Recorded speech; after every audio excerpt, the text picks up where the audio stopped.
Please subscribe to my channel. This is my sincere request to you. I was adjusting my tie in the mirror, getting ready to drive to my daughter's house for what I believed was a simple family dinner. A small check rested in my pocket, something I'd saved just to make her happy. Then my phone buzzed. It wasn't my daughter. It was my lawyer. His message made my stomach drop. "Don't go to your daughter's house. Call me immediately." I dialed his number without hesitation. What he told me next about my own daughter shattered everything I thought I knew. Thank you so much for being here. Before we go any further, tell me in the comments where you're watching from, because this story began the moment I picked up that phone and realized something wasn't right. Also, just a quick note, parts of this story have been lightly dramatized for storytelling and educational purposes. Any resemblance to real people or places is purely coincidental, but the message behind is completely real. The silence in my small rental home in South Boston was usually comforting, but tonight it felt suffocating. I looked at the photograph of my late wife, Catherine, on the dresser. Her eyes were warm and full of the love we had shared for 40 years. I spoke to her picture softly. "Catherine, you were right. We spoiled her. We protected her too much." I looked at my reflection, a 71-year-old man with thinning gray hair and a suit that was 10 years out of fashion. To the outside world, I was Joseph Bennett, a retired engineer, living on Social Security and a small pension.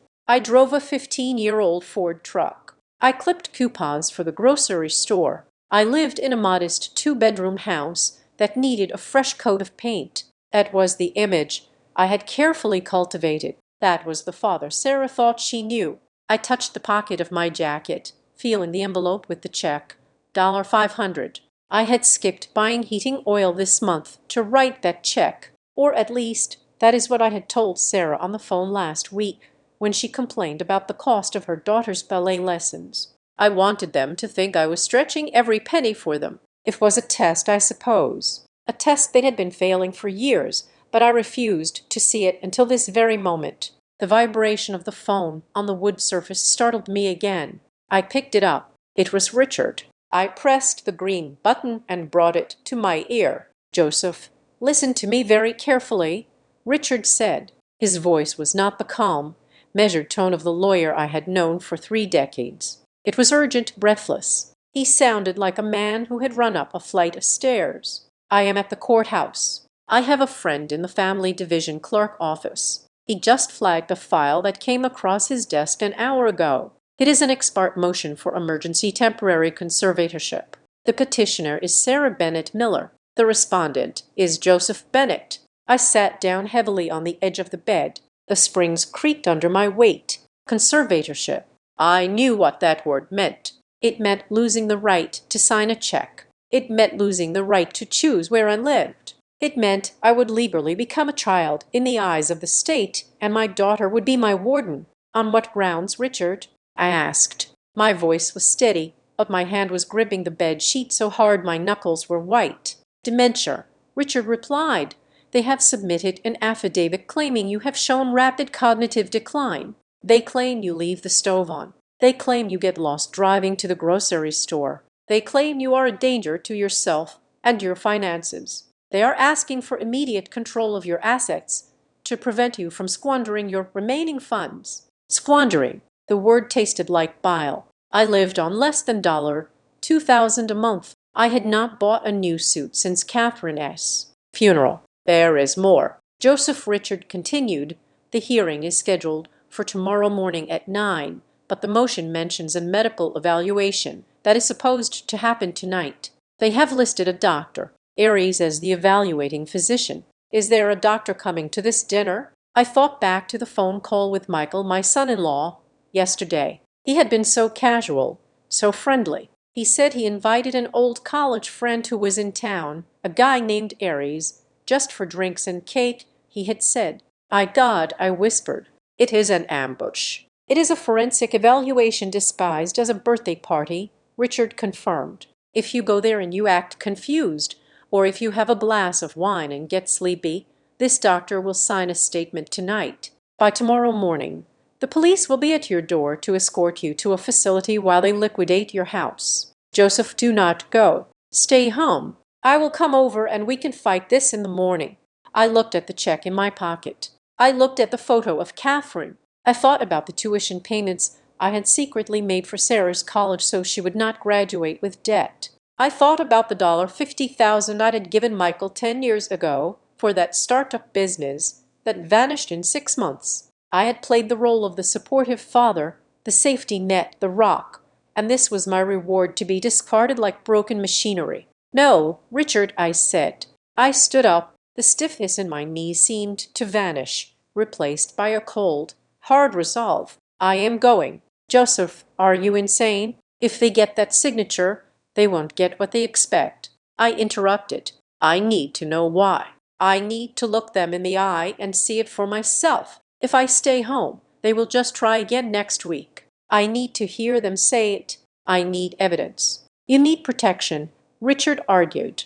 "I have protection," I said, walking toward my closet. I opened the heavy wooden trunk at the bottom. Inside, among old blueprints and tools, sat a small black box. It was a high-fidelity digital voice recorder I used to use for site inspections. Small, discreet, and powerful. I checked the battery full. "I am going to record everything, Richard. Every word, every lie." "Be careful, Joseph," Richard warned, his voice low. "If they sense you are suspicious, they might escalate. These people are desperate. People do not file for emergency conservatorship unless they are in deep financial trouble and need access to cash fast."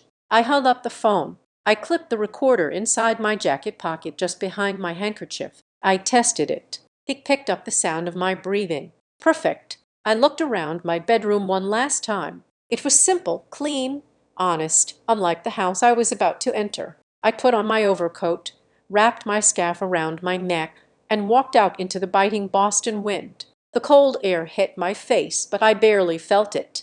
The ice in my heart was colder. The drive to Sarah's house in Wellesley took 40 minutes. I drove my old truck, staying exactly at the speed limit. I watched the neighborhoods change from the working-class triple-deckers of my area to the sprawling manicured lawns of the wealthy suburbs. Sarah and Michael lived in a colonial-style McMansion that was worth at least $2.5 million. It had a free-car garage and a heated driveway. They drove leased luxury cars. They went on vacations to Europe, to the outside world. They were the picture of success. But I knew better. You do not try to lock up your father unless the wolves are at the door. I pulled into the driveway. It was crowded. There was Michael's Range Rover, Sarah's Mercedes, and a black sedan I did not recognize. That must be the doctor, I thought. I took a deep breath. I patted my pocket to ensure the recorder was on. Then I hunched my shoulders slightly. I relaxed my facial muscles to look a little slacker, a little less focused. I shuffled my feet as I walked to the door. If they wanted a senile old man, I would give them a performance that would make them confident. Arrogance causes mistakes, and I needed them to make mistakes. Michael opened the door before I could ring the bell. He was wearing a cashmere sweater that probably cost more than my monthly grocery bill. He had a glass of scotch in his hand. "Joseph," he boomed, his voice too loud, as if he were talking to someone hard of hearing. "You made it." We were starting to get worried. "Did you get lost on the way?" The gaslighting started immediately. I had driven to this house 100 times. I had never been lost. "No, Michael," I said, letting my voice quaver just a bit. "The traffic was bad on the I-90. I got a little turned around at the exit, but I found it." Michael exchanged a quick glance with Sarah, who was standing in the hallway. It was a look of satisfaction. "See, he is already admitting he is confused." "Come in, Dad," Sarah said. She gave me a hug, but her body was rigid. She smelled of expensive perfume and wine. "Put your coat here." "Happy birthday, sweetheart," I said, handing her the card with the check. "Oh, Dad, you shouldn't have," she said, taking it without looking at me. She placed it on the side table without opening it. A $500 gift from a pensioner, and she treated it like junk mail. "Come into the living room." Michael guided me with a hand on my back, pushing me slightly. "I want you to meet a friend of mine. This is Dr. Aris." The man sitting on the white sofa stood up. He was in his 50s, wearing a sharp suit and wire-rimmed glasses. He had the cold, analytical eyes of a shark. "Mr. Bennett," he said, extending a hand. "Michael has told me so much about you." I shook his hand. His grip was firm testing. "Nice to meet you," I mumbled, looking slightly past his ear, avoiding direct eye contact. "Please sit, doctor," Eris said, patting the spot next to him. "Michael tells me you used to be an engineer. That must have been fascinating work." "It was a long time ago," I said, sinking into the soft cushions. I tried to look small. I kept my hands on my knees and let a slight tremor shake my left hand. "I built bridges. Do you remember which ones?" "Doctor," Aris asked. His tone was casual, but the pen in his hand was poised over a small notebook on the coffee table. I think I worked on the Zakim Bridge," I said, slowly furrowing my brow as if the memory was swimming through fog. "But maybe that was the other one. It gets hard to keep them straight." In reality, I was the lead structural consultant for the Zakim Bridge. I knew the load-bearing capacity of every cable.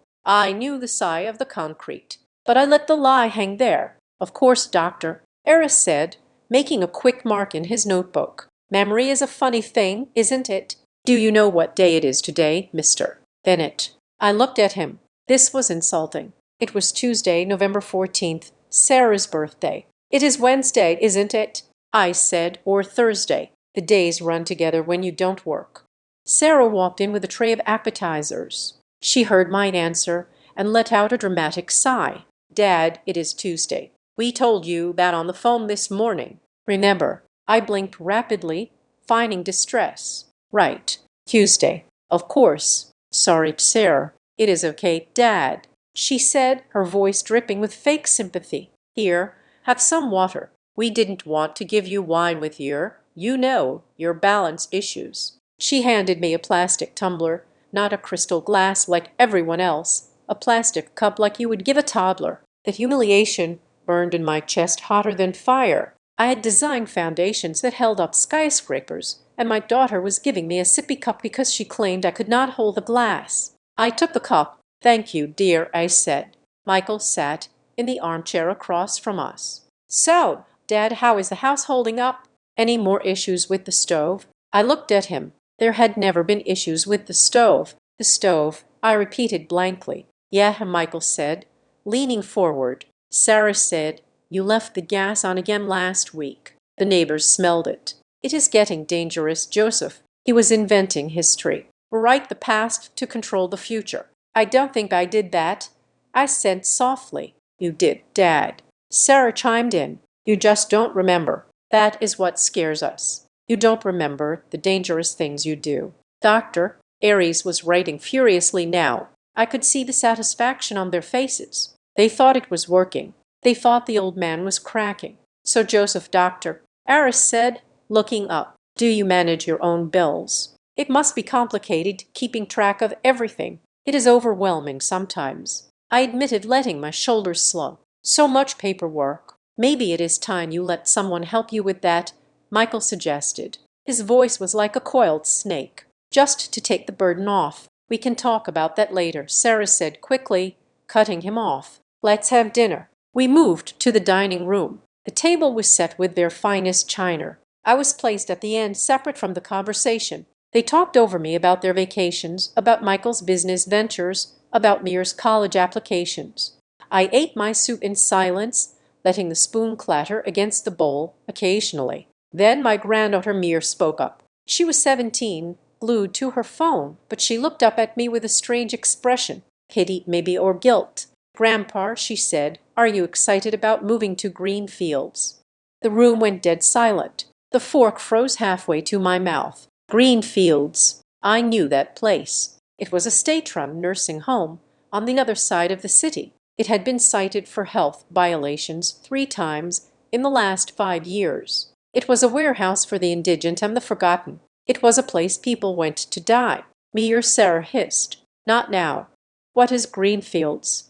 I asked, looking around the table with wide, confused eyes. It is a resort, Dad." Michael lied smoothly. "A retirement community. We were just looking at brochures. Very high-end. Just thinking about options for the future." "No," Mir said, her voice rising. "You said he was going there tonight. You said Dr. Iris was going to sign the paper, and that is enough." Mir, Michael shouted, slamming his hand on the table. Go to your room now. Mir stood up, threw her napkin on her plate, and stormed off. The silence she left behind was thick and heavy. I looked at Sarah. She refused to meet my eyes. She was pouring more wine into her glass, her hand shaking slightly. Is that true, Sarah? I asked, my voice trembling for real this time. Are you sending me away, Dad? Don't get upset, Sarah said. Her voice was tight. Mir is confused. We just want you to be safe. You are not safe in that old house alone. You need care. I need my home, I said. Your home is falling apart.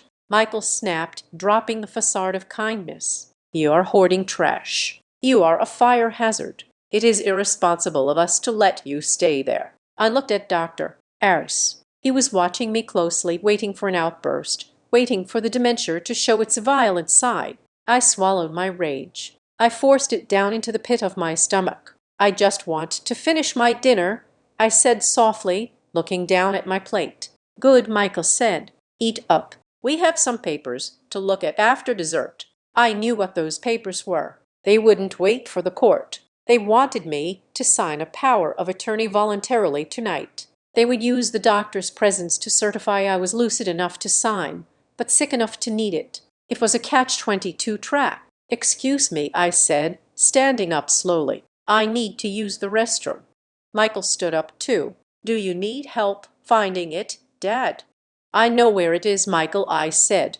I shuffled out of the dining room. As soon as I turned the corner into the hallway, my posture straightened. I moved silently, not toward the bathroom, but toward Michael's home office down the hall. The door was ajar. I slipped inside and closed the door softly. I could hear their voices in the dining room arguing about Mir's outburst. I had about 3 minutes. I walked to Michael's desk. His laptop was open. The screen was dark, but I tapped the space bar. It prompted for a password. I looked around. Michael was arrogant, but he was not creative. There was a sticky note under the lamp ace. Range Rover 88. I typed it in. The screen flared to life. It was open to his email. The inbox was a wall of red flags. Urgent final notice. Delinquency alert. Foreclosure warning. I clicked on the most recent email from a sender named Vantage Capital. The subject line was immediate payment required. Mr. Miller. The email read, your outstanding balance of $1.2 million is now 30 days past due. The collateral you pledged the property at 42 Oak Street is now subject to seizure. If payment is not received by Friday, we will proceed with liquidation. I froze. 42 Oak Street. That was my house. My modest little house that I had owned free and clear for 30 years. How had he pledged my house as collateral? I minimized the window and searched his files. I found a folder labeled Deeds. Inside was a scanned copy of a quitclaim deed dated 6 months ago transferring ownership of my house to Michael Miller. At the bottom was my signature, but I had never signed it. It was a forgery. A clumsy one, but good enough for a predatory lender. I felt a wave of nausea. They weren't just going to put me in a home. They had already stolen mine. They needed to lock me away so I wouldn't discover the foreclosure notice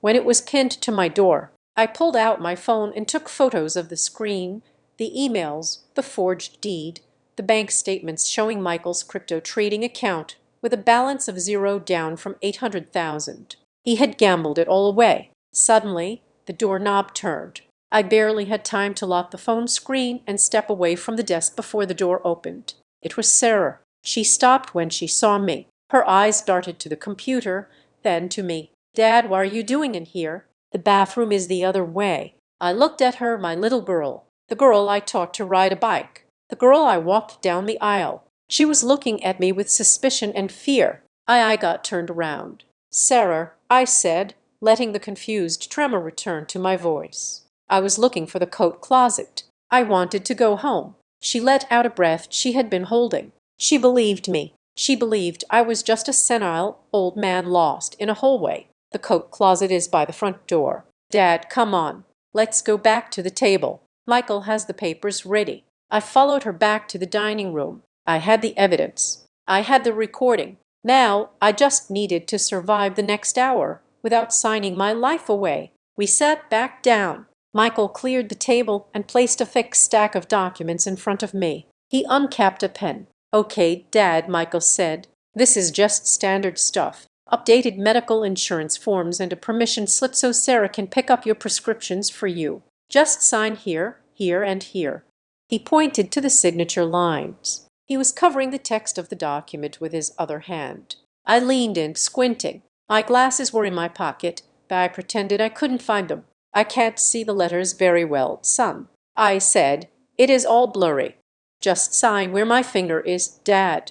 "Trust me," Michael said, pressing the pen into my hand. I held the pen. The tip hovered over the paper. It was a durable power of attorney. I could see the header peeking out from under his palm. "I don't know," I stammered. My hand shook violently. The pen skittered across the paper, leaving a jagged ink trail that looked nothing like a signature. It tore through the page. "Oops," I said, dropping the pen. "Look what I did. I am so clumsy." Michael snatched the paper away, cursing under his breath. "Damn it, Joseph. Look at this mess." "It is okay, Doctor," Aris said smoothly. "We can print another copy, but perhaps Mr. Bennett is too fatigued tonight. His motor skills are clearly compromised." "This is good evidence for the affidavit, Michael." Sarah looked at me with pure venom. "You are useless, Dad.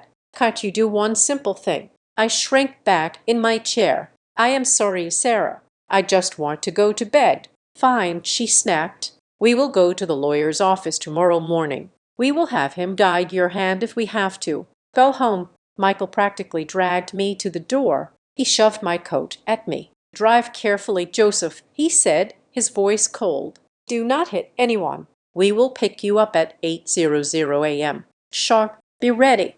I walked out into the cold night air. As soon as I was in the cab of my truck, the act dropped. My hands stopped shaking. My spine straightened. I looked back at the house, that glowing beacon of lives. "See you at 8. Michael," I whispered. I drove to a gas station 2 miles away and pulled into the dark corner of the lot. I pulled out my phone and dialed Richard. It was 11 p.m. "Joseph," Richard answered on the first ring. "Are you okay?" "I am better than okay, Richard," I said, my voice hard as steel. "I have them." "Did you sign anything?" "No." "But listen to me, Richard. I need you to run a title search on my house immediately and check the public records for a Michael Miller. He has forged a deed. He put my house up as collateral for a hard money loan." "But—" Richard's voice exploded. "That is a felony, Joseph. That is grand larceny and mortgage fraud." "I know. And I have photos of the emails proving he is in default. But, Richard, there is something else." "What, do you remember?" "The Catherine Trust." There was a pause on the line. "Of course, the patent royalties, the structural couplings you invented in '92. Joseph, that trust has been accumulating interest for 20 years. You haven't touched a dime of it." "I know. I said it was supposed to be for Sarah, for her future. But Sarah doesn't know it exists, does she?" "No. You insisted on keeping it anonymous. You wanted them to be self-sufficient." "Exactly. How much is in there, Richard?" "Last time I checked with the market rally, it is north of $12 million. I looked at the dashboard of my old truck, $12 million, and my daughter was trying to put me in a state home to steal a house worth $400,000. The irony was so sharp it could cut glass. "Richard," I said, "freeze the trust. Remove Sarah as the beneficiary today. Consider it done." "But, Joseph, about tomorrow? They are coming for you." "Let them come," I said, "but I need you to find out who actually owns Sarah's house." "Perhaps—" "Why?" "Because Michael is broke, Richard. He is drowning. There is no way he owns that $2 million mansion. He is a fraud. Find out who holds the deed. I will have my paralegal on it tonight." "Joseph, what are you going to do?" "I'm going to go home," I said. "I am going to sleep in my own bed. And tomorrow when they come to take me, I am going to introduce them to the real Joseph Bennett." I hung up and started the engine. The drive home was quiet.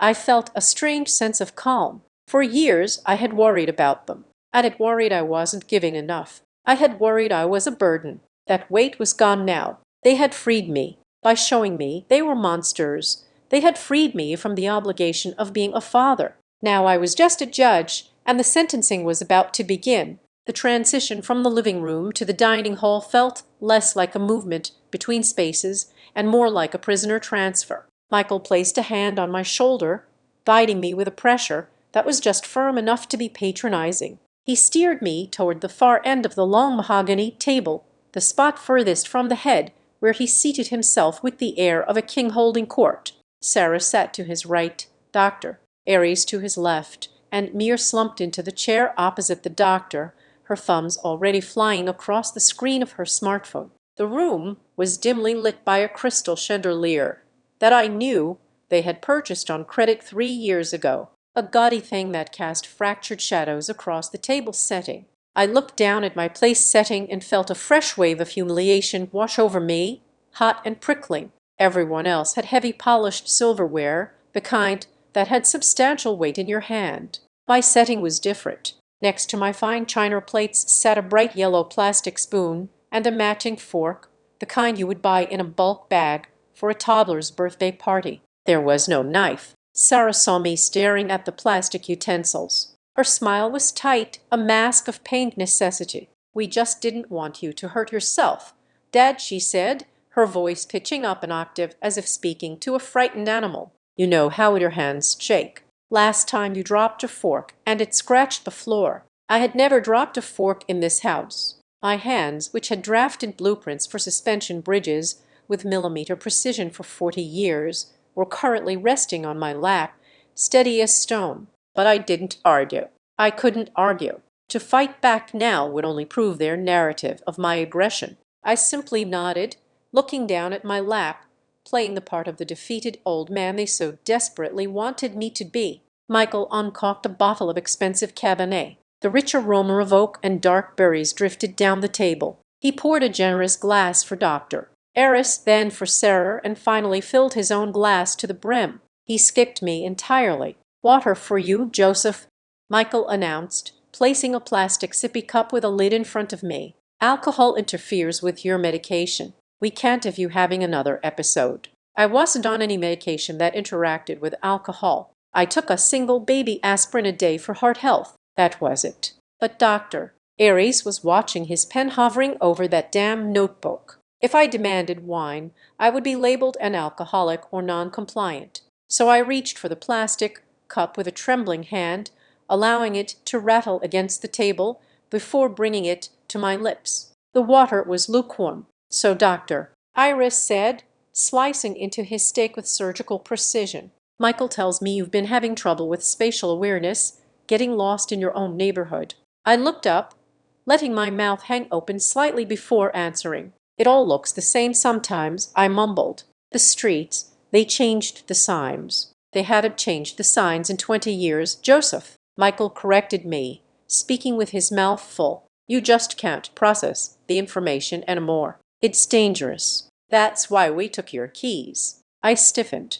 My keys were in my pocket. I had driven here, but this was news to me. They were building a record of facts that didn't exist. Sarah chimed in, cutting her meat into tiny pieces before looking at me. "We are just worried, Dad. We found the car parked on the lawn last week. You thought it was the driveway." I slowly picked up a spoonful of mashed potatoes with my yellow plastic shovel. The food tasted like ash. I realized then that this dinner wasn't just an evaluation. It was a trial, and the verdict had been written before I even walked through the door. They weren't just observing me. They were erasing me. They were rewriting my history in real time, turning a capable man into an invalid layer by layer, lie by lie. The conversation shifted away from me as if I were a piece of furniture that had ceased to be interesting. Michael began boasting about his investments, talking loudly about a new venture in commercial real estate. I listened closely. He was throwing around buzzwords, leverage, equity, liquidity,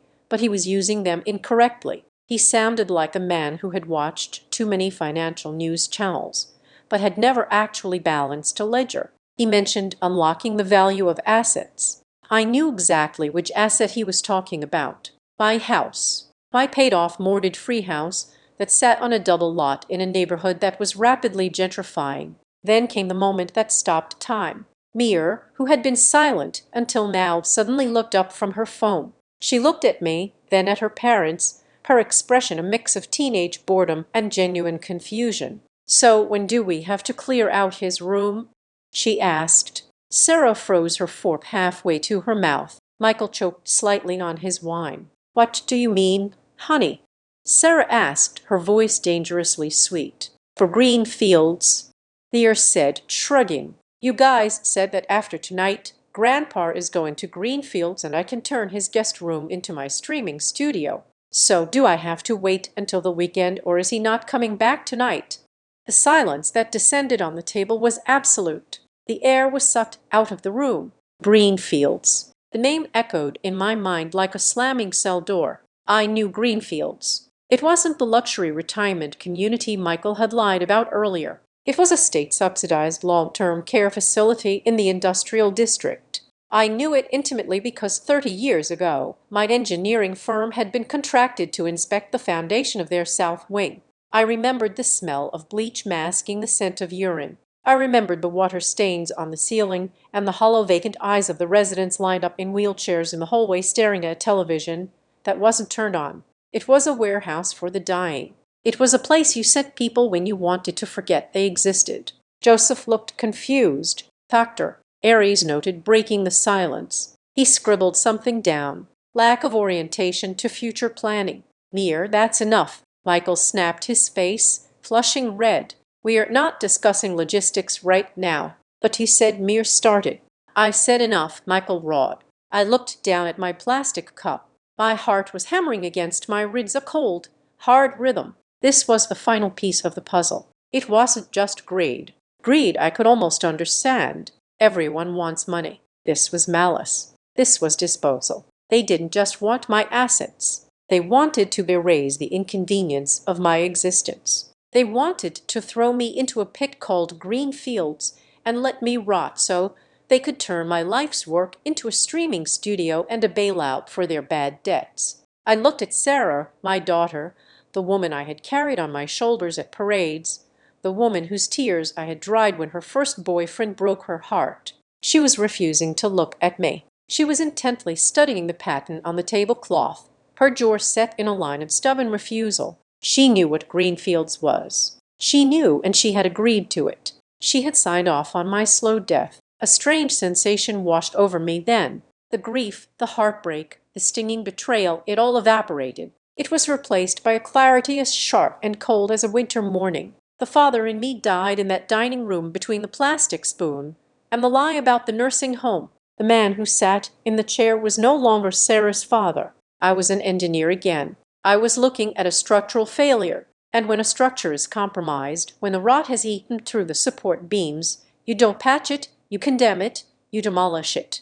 I looked up, letting my eyes drift vacantly around the room, careful to keep the mask in place. I let a little bit of drool gather at the corner of my mouth before wiping it away with a shaking hand. "Green Fields," I asked, my voice thin and ready. Is that the place with the nice gardens where Mom is?" Sarah finally looked at me. Relief washed over her face. She thought I was confusing the nursing home with the cemetery where Catherine was buried. She thought I was too far gone to understand the horror of what her daughter had just revealed. "Yes, Dad."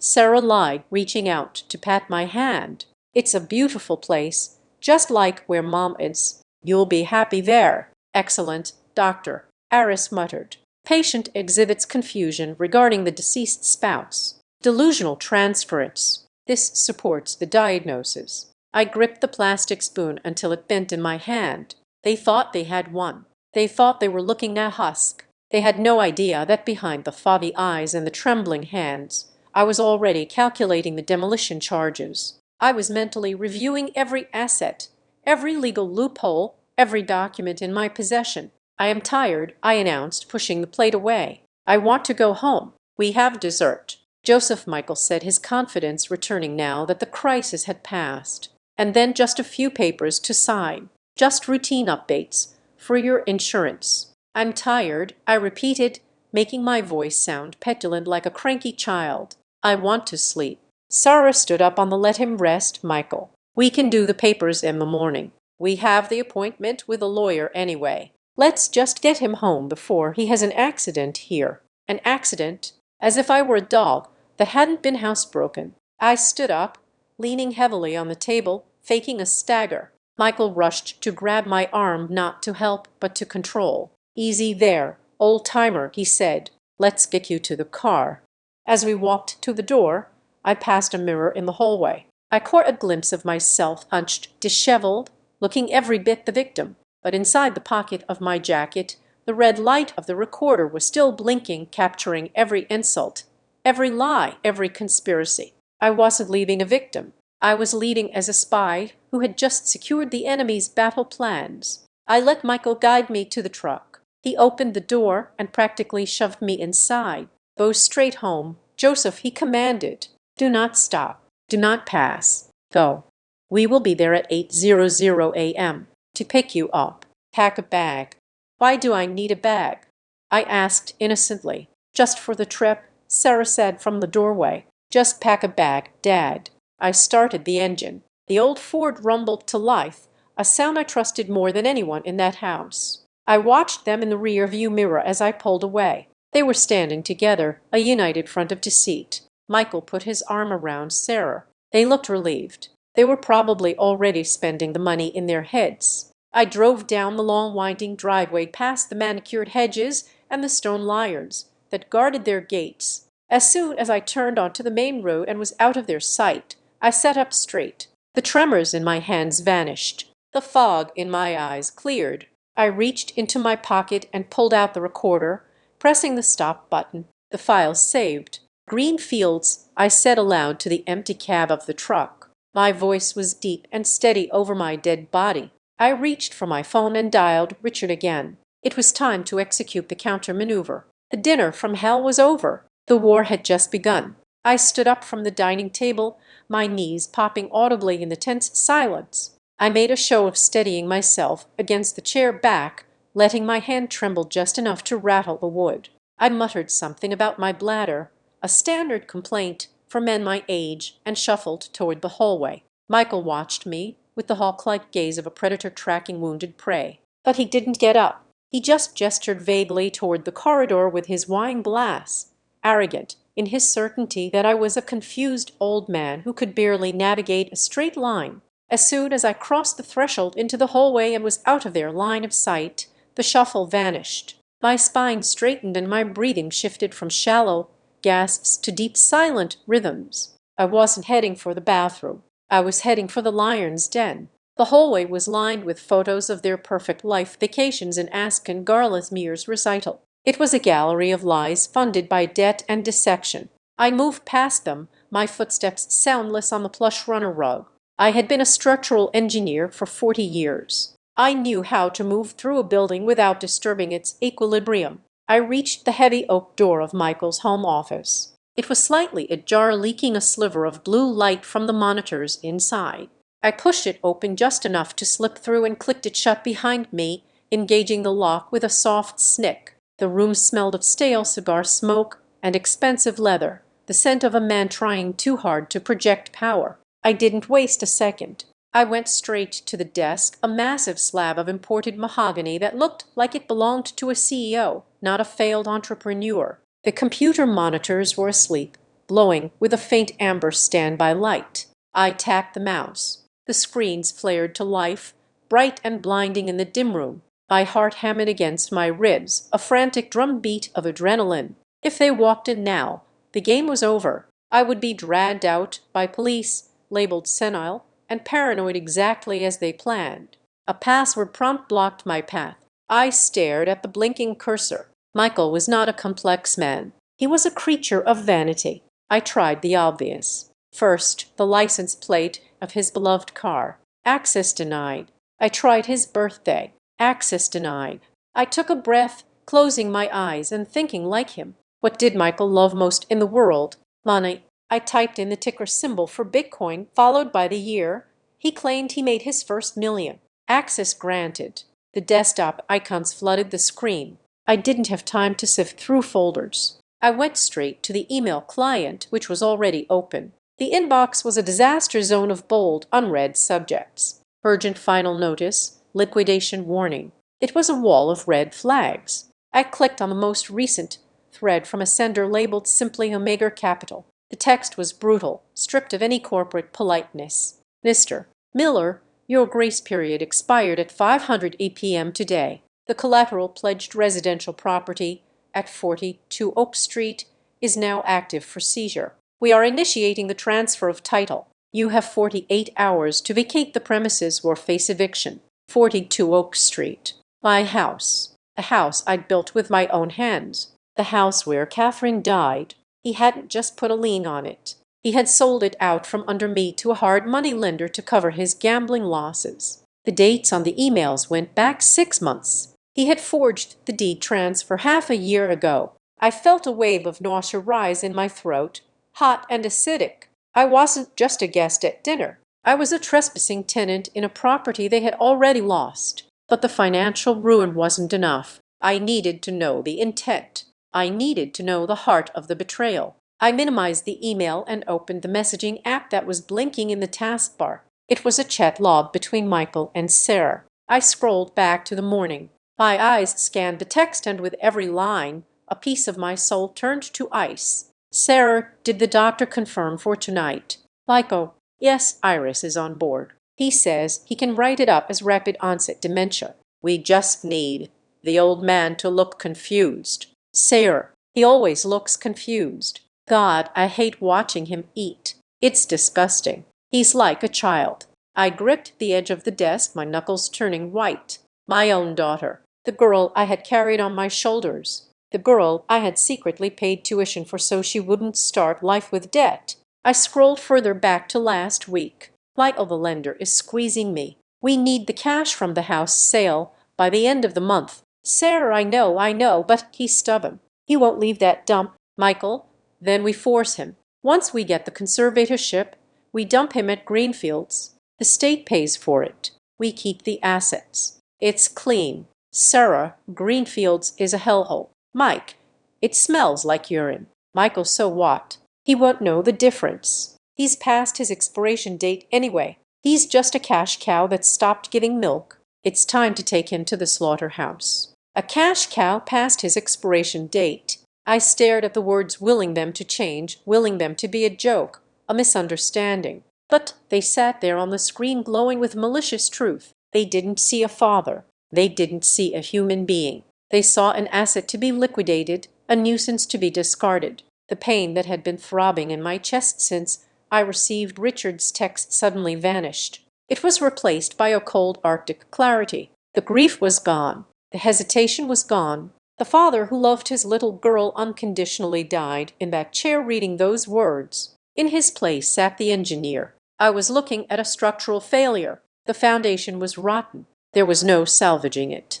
The only option was controlled demolition. I reached into my pocket and pulled out my phone. My hands were rock steady now. I took photos of everything. The emails from the loan sharks, the forged deed documents attached to the messages, and the chat logs. I made sure to capture the timestamps, the names, the cruelty. Every pixel was a nail in their coffin. I found one more document in a folder marked Michael. It was a draft of a letter supposedly written by me stating that I was voluntarily surrendering my rights due to failing mental health. It was already signed. My signature was a perfect forgery executed with a level of practice that sickened me. I snapped a picture of that too. Suddenly, I heard footsteps in the hallway. The heavy muffled thud of footsteps on carpet getting louder. Then Sarah's voice close to the door. "He's been in there a while. I should check on him. Leave him." Michael's voice answered slightly further away. "He's probably just lost in the bathroom mirror." "No, I don't want him wandering around," Sarah said. The footsteps stopped right outside the office door. I froze. I was trapped. If she opened the door and saw me at the computer, the charade would be over. They would know I knew. And desperate people do dangerous things. I looked around the room frantically. There was no other exit. The window was locked, and we were on the second floor. The doorknob began to turn. I threw myself away from the desk, diving toward the bookshelf in the corner. I grabbed a random book, something about golf, and let my body slump against the wall, sliding down until I was sitting on the floor looking dazed. The door swung open. Sarah stood there, silhouetted by the hallway light. She looked at the empty desk, then scanned the room until her eyes landed on me. huddled in the corner with a book held upside down. "Dutch?" she asked, her voice sharp with suspicion. "What are you doing in here?" I looked up at her, blinking rapidly, summoning every ounce of acting ability I possessed. I let my mouth hang open slightly. I held up the book. I was looking for the photo album.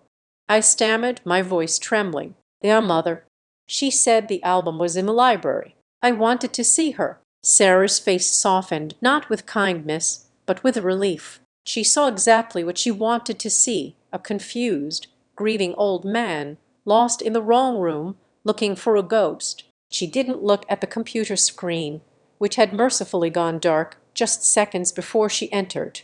"This is Michael's office, Dad," she said, her tone dripping with condescension. "Mom's photos aren't here. Come on, everyone is waiting for you." She extended a hand. I stared at it. It was the hand that had typed, "He's just a cash cow." I wanted to slap it away. Instead, I reached out and let her pull me up. "I'm sorry," I whispered. And for the first time that night, I wasn't acting. I was sorry. I was sorry for her because she had no idea what she had just unleashed. "Let's go," she said, pulling me toward the door. "We need to finish dinner." As I followed her back into the hallway, I felt the weight of the phone in my pocket. It felt heavier now, dense with the gravity of the evidence it held. I had what I needed. The break-in was successful. Now, I just had to survive the rest of the night without vomiting from the sheer proximity of their evil. The next time I entered this office, it wouldn't be as a thief. It would be as the owner. I allowed Sarah to guide me back to the dining room, her grip on my elbow firm and controlling like a nurse escorting a wayward patient back to his room. My heart was still hammering a frantic rhythm against my ribs, a physical echo of the adrenaline that had surged through me in Michael's office. I had seen the proof. I had seen the abyss they had dug for me. Now I had to sit at the edge of it and dangle my feet without falling in. We re-entered the dining room. The conversation stopped abruptly. Michael looked up from his wine glass, his eyes narrowing as he scanned my face. "Doctor." Aris paused with his fork halfway to his mouth, his clinical gaze dissecting my posture, my gait the way I held my head. They were looking for guilt. They were looking for a sign that I had discovered their treachery. "Everything okay?" Michael asked, his voice slick with false concern, but edged with suspicion. "You were gone a long time, Joseph. We were about to send a search party." I felt a bead of cold sweat trickle down my spine. This was the moment. If I faltered, if I showed even a flicker of the rage that was currently boiling my blood, the trap would snap shut on my neck. I needed a cover. I needed to be the man they thought I was. I couldn't find the light switch. I stammered, letting my voice crack. I hunched my shoulders, making myself look smaller, frailer. It was dark in the hall. I got confused. I thought I was back in my old house on Sycamore Street. It was a risky lie. We hadn't lived on Sycamore Street for 30 years. But it was the kind of detail a dementia patient would slip up on. Sarah let out a sharp, exasperated breath beside me. "Dad, we moved from Sycamore Street before I even started high school. You are in Wellesley. You are at my house." "Right," I mumbled, looking down at my shoes. "Wellesley. Right." I saw a doctor. Aries nodded slightly and scribbled something in his notebook. Disorientation in time and place. Regression to past memories. I had just given them the ammunition they wanted, and they didn't even realize the gun was pointed backward. "Sit down, Dad," Sarah said, pulling my chair out. "Just sit down before you fall down." I sank into the chair. The wood felt hard and unforgiving. I looked at the table. My plastic cup was still there, sitting in a small puddle of condensation. The yellow spoon mocked me. I looked at Michael. He was relaxed now, the suspicion gone from his eyes, replaced by a smug satisfaction. He thought he had won. He thought the old engineer was just a heap of crumbling bricks. I realized then that I had a choice. I could stand up, flip the table, scream about the forged deed and the emails, and call the police right now. But what would that achieve? They would deny it. They would claim I was hallucinating. They would say I hacked his computer or that I was making it up. It would be my word against theirs. And right now they had a doctor documenting my insanity. No, an engineer doesn't swing a sledgehammer until he knows exactly where the load-bearing walls are. I needed them to feel safe. I needed them to feel so victorious, so untouchable, that they would get careless. I needed them to execute the plan so I could catch them with their hands in the jar. I decided then and there to give the performance of my life. You want a senile old man? I thought, staring at the plastic cup. I will give you a senile old man. I reached for the water.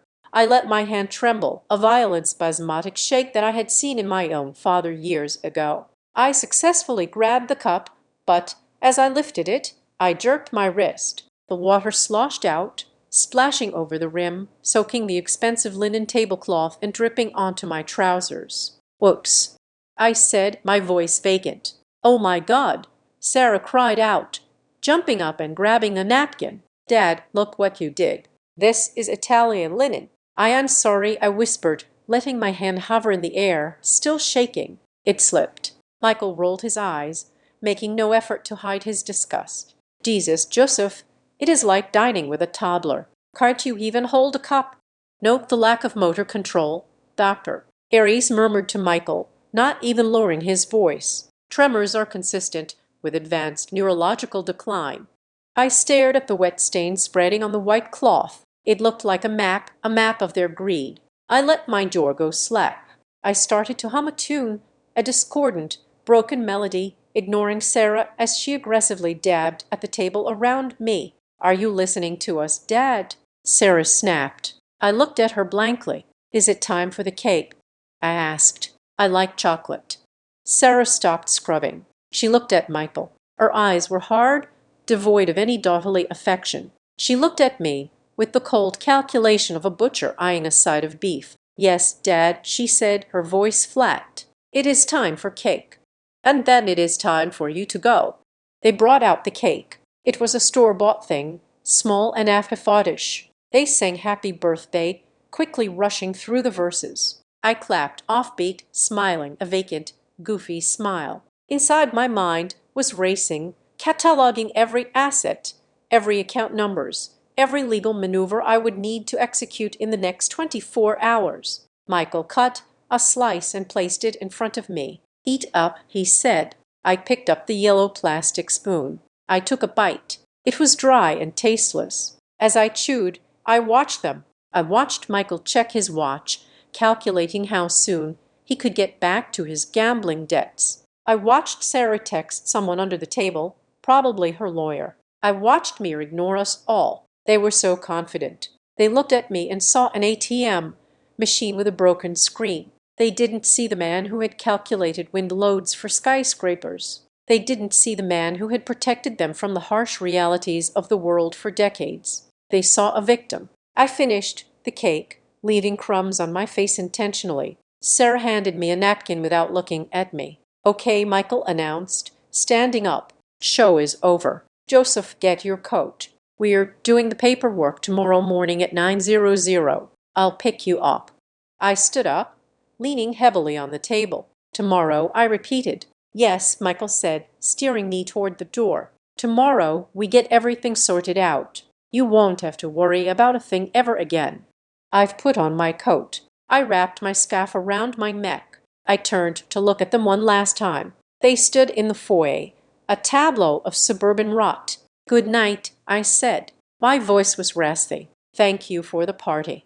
"Just go, Dad," Sarah said, opening the door. I walked out into the night. The cold air hit my face, bracing and clean. I shuffled down the walkway until I reached my truck. I opened the door and climbed in. As soon as the door clicked shut, the transformation happened. The slump in my shoulders disappeared. The vacancy in my eyes was replaced by a sharp, flinty glare. I wiped the cake crumbs from my mouth with the back of my hand. I looked at the house glowing warm and golden in the night, a beautiful shell hiding a rotten core. They wanted me weak. They wanted me confused. They wanted me to be a prop in their play for wealth. They had spent the entire evening writing a narrative of my demise. I started the engine. The headlights cut through the darkness. "You want a madman," I whispered to the windshield. "You want a man who has lost his mind. Fine. I will show you what happens when a man loses his mind and finds his resolve." I shifted the truck into gear. I wasn't just driving home. I was driving toward war. I had the evidence. I had the motivation, and tomorrow when they came to collect their prize, they were going to find that the bank was closed, the vault was empty, and the security system was armed. I pulled out of the driveway, leaving the lies behind me. The act was over. The engineer was back on the job, and I was about to bring the whole structure crashing down on their heads. I sat back down at the dining table, and the atmosphere had shifted from tense to predatory. The air in the room felt heavy, charged with a silent, frantic urgency that radiated from Michael. He was vibrating with it, a low-frequency hum of desperation that I could almost feel against my skin. He poured himself another glass of wine, his fourth, and the dark liquid sloshed dangerously close to the rim. He needed me to be incompetent tonight. He needed it like a drowning man needs a lifeline, and I was going to throw him an anchor instead. Sarah placed a bowl of soup in front of me. It was a thick orange butternut squash bisque. It was steaming hot. I looked at it, then at the yellow plastic spoon. This was my prop. This was my weapon. I let my head loll slightly to the side, relaxing the muscles in my neck until I felt my chin touch my chest. I blinked slowly, heavily, as if keeping my eyelids open was a Herculean task. "Eat up, Dad," Sarah said, her voice tight and impatient. "It is getting cold." I reached for the spoon. I didn't just let my hand shake. I choreographed a symphony of tremors. My fingers spasmed as they closed around the plastic handle. I lifted the spoon, dipping it into the thick soup. I brought it halfway to my mouth, and then, with a calculated jerk of my wrist, I let the contents tip. The hot orange liquid splashed onto my chin, ran down my neck, and soaked into the collar of my shirt. A significant amount landed on the table, creating a bright, ugly puddle on the expensive runner. I let out a small, pathetic whimper of distress, dropping the spoon into the bowl with a wet clatter. "Oh no," I mumbled, dabbing ineffectually at my shirt with my hand, smearing the soup further. I made a mess. I always make a mess. The reaction was immediate and telling. In a normal family, a daughter would jump up to help. She would grab a napkin, wipe her father's face, tell him it was okay. Sarah did none of that. She recoiled, pulling her chair back with a screech of wood against wood, looking at me with pure, unadulterated revulsion. "Jesus, Dad," she snapped. "Can't you just focus for 5 minutes? Look at you. You're disgusting." "Let him be, Sarah," Michael said, but his voice wasn't kind. It was triumphant. He looked at Dr. Aries. "Did you see that loss of motor control? Inability to perform basic feeding tasks that goes in the report, right?" Dr. Aries was scribbling furiously in his notebook, his head nodding in a rhythm that matched his pen strokes. "Yes, significant impairment," Aris muttered, not even looking at me. "Advanced degeneration of fine motor skills. It confirms the timeline you gave me, Michael. This isn't just age. This is pathology." I sat there feeling the soup cool and harden on my skin, feeling the sticky humiliation of it. But beneath the shame, the engineer in me was smiling. I had just given them the structural floor they were looking for. They were so focused on the mess, they didn't see the man behind it, watching them with cold, clear eyes. I decided to push it further. I needed to seal the deal. I needed them to believe I was so far gone that I didn't even know who they were. I looked up at Michael. I squinted, tilting my head as if trying to place a stranger's face. "Rusty," I asked, my voice rising in a confused query. "Is that your boy? You haven't been fed yet." The table went silent. Rusty was the name of the golden retriever we had owned 20 years ago. The dog had been dead for 15 years. Michael stared at me, his mouth slightly open. For a second, I saw a flicker of genuine hurt in his eyes, the realization that his father-in-law didn't recognize him, but it was quickly swallowed by greed. This was better than a spilled soup. This was the jackpot. "He is confusing me with the dog," Michael whispered to Sarah, a slow, ugly smile spreading across his face. "He thinks I'm the dog." Sarah looked at me, shaking her head. "Dad, that's Michael, your son-in-law. Rusty is dead. Rusty died when I was in college." "Dead?" I repeated, letting my face crumble into tragedy. "Rusty is dead." "Yes, Dad," Sarah shouted, losing her temper completely. "Everyone is dead or dying, God. This is impossible." Subject exhibits severe facial agnosia and temporal disorientation. Dr. Aris narrated to himself as he wrote. Confusion of human subjects with deceased pets. Stage 3 bordering on stage 4. Michael stood up. He had seen enough. He had his diagnosis. Now he wanted his payout. He moved with a manic energy, clearing the soup bowl away and slapping a leather portfolio onto the table in front of me. The sound was loud, aggressive. "Okay, that's enough dinner," Michael announced. "We need to handle business before he forgets how to hold a pen completely. Joseph, listen to me." He leaned in close. I could smell the stale wine and the desperation on his breath. "We are going to fix everything, Joseph. We are going to make sure you are taken care of. But Sarah and I need to be able to talk to the doctors for you. We need to be able to pay your bills so the lights don't get turned off. Do you understand?" I looked at him with wide, watery eyes. "The lights," I whispered fearfully. "I don't want to be in the dark." "Exactly," Michael said, his voice dropping to a soothing, manipulative purr. "We don't want you in the dark. So I need you to sign this paper. It just says that Sarah and I can help you. That's all. It's a helper paper." He opened the portfolio. Inside was a thick document. Durable power of attorney. It was clipped open to the signature page. He had folded the previous pages back so I couldn't read the clauses. The clauses that undoubtedly gave him the right to sell my real estate, liquidate my stocks, and make medical decisions on my behalf, including institutionalization. He uncapped a heavy, expensive fountain pen and pressed it into my soup-stained hand. "Sign right here, Joseph," he commanded, pointing to the line, right next to the X. I held the pen. It felt heavy and cold. This was the moment. If I signed my name, even illegibly, they could find a notary crooked enough to stamp it. If I refused, they might get physical. They might try to force my hand. I had to thread the needle. I had to try to sign, and I had to fail spectacularly. I leaned over the paper. I brought the pen tip down. I let my hand hover, shaking violently. I could see the line. I whined. "It's moving. It's right there," Michael hissed, grabbing my wrist. His fingers dug into my skin. He was hurting me and he didn't care. "Just hold the pen still and write Joseph Bennett." "Do it." I let out a cry of pain and confusion. I jerked my arm back, fighting his grip. In the struggle, I drove the nib of the fountain pen into the paper. I pushed down with all my strength, not writing, but stabbing. The sharp metal tip pierced the document. I dragged it sideways, ripping through the signature line, tearing the heavy bond paper all the way to the margin. A jagged dark tear ruined the document.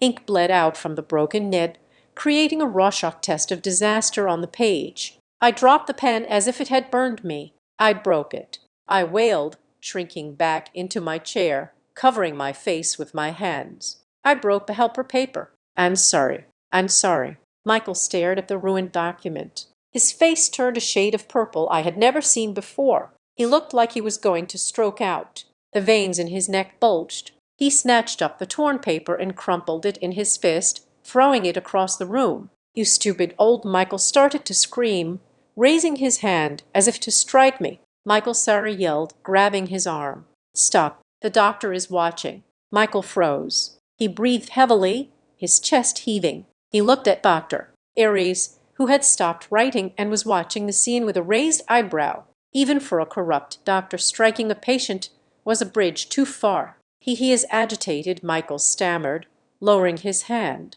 "He gets violent when he's confused. It is clear he cannot execute legal documents tonight," Dr. Aries said, closing his notebook with a snap. "He lacks the capacity to understand what he is signing, and physically he is unable to perform the task. You will not get a valid signature out of him in this state."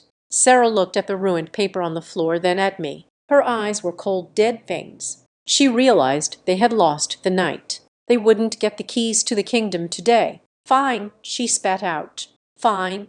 We'll do it the hard way." She turned to Michael. "Get him out of here. Take him home. We will meet the lawyer at the courthouse at 8:00 a.m. We will file the emergency motion with the affidavit RS writes tonight. We don't need his signature if the judge declares him incompetent. We'll just take everything by force." Michael glared at me one last time. He looked defeated, exhausted, and terrifyingly desperate. "Get up, Joseph," he growled.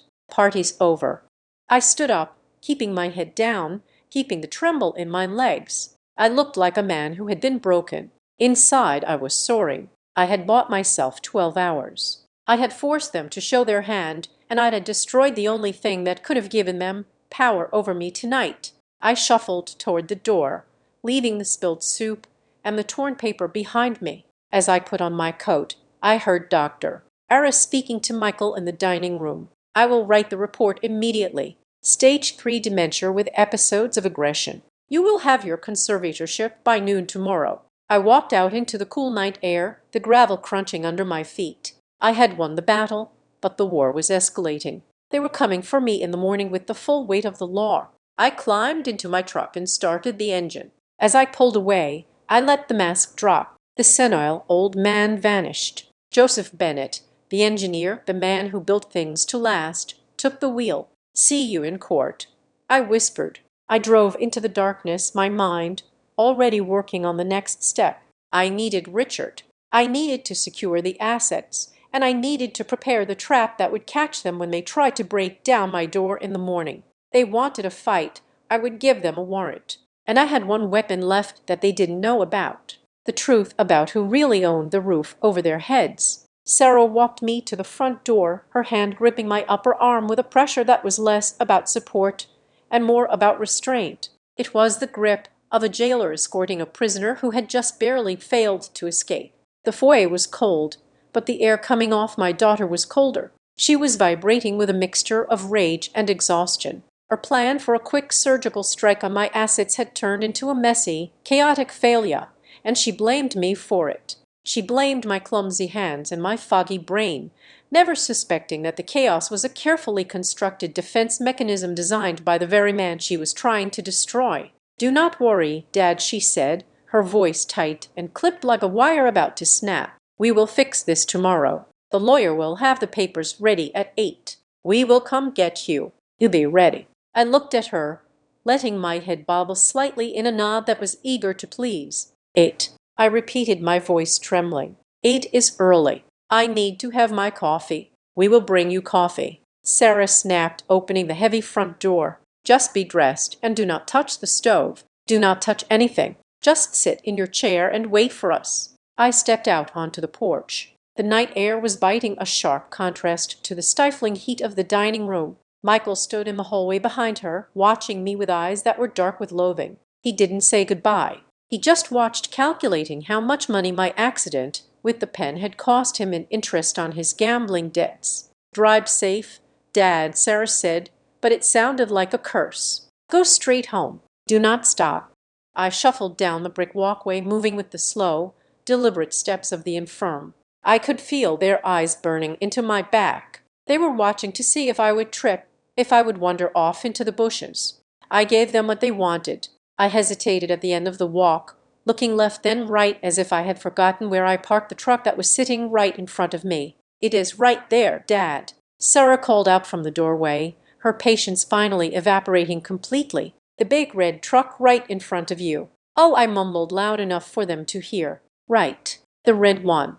I fumbled with the door handle, letting my hand slip twice before finally pulling it open. I climbed into the cab, hauling myself up with a groan of exertion that was only half faked. The seat was cold, and the smell of old upholstery and engine oil greeted me like an old friend.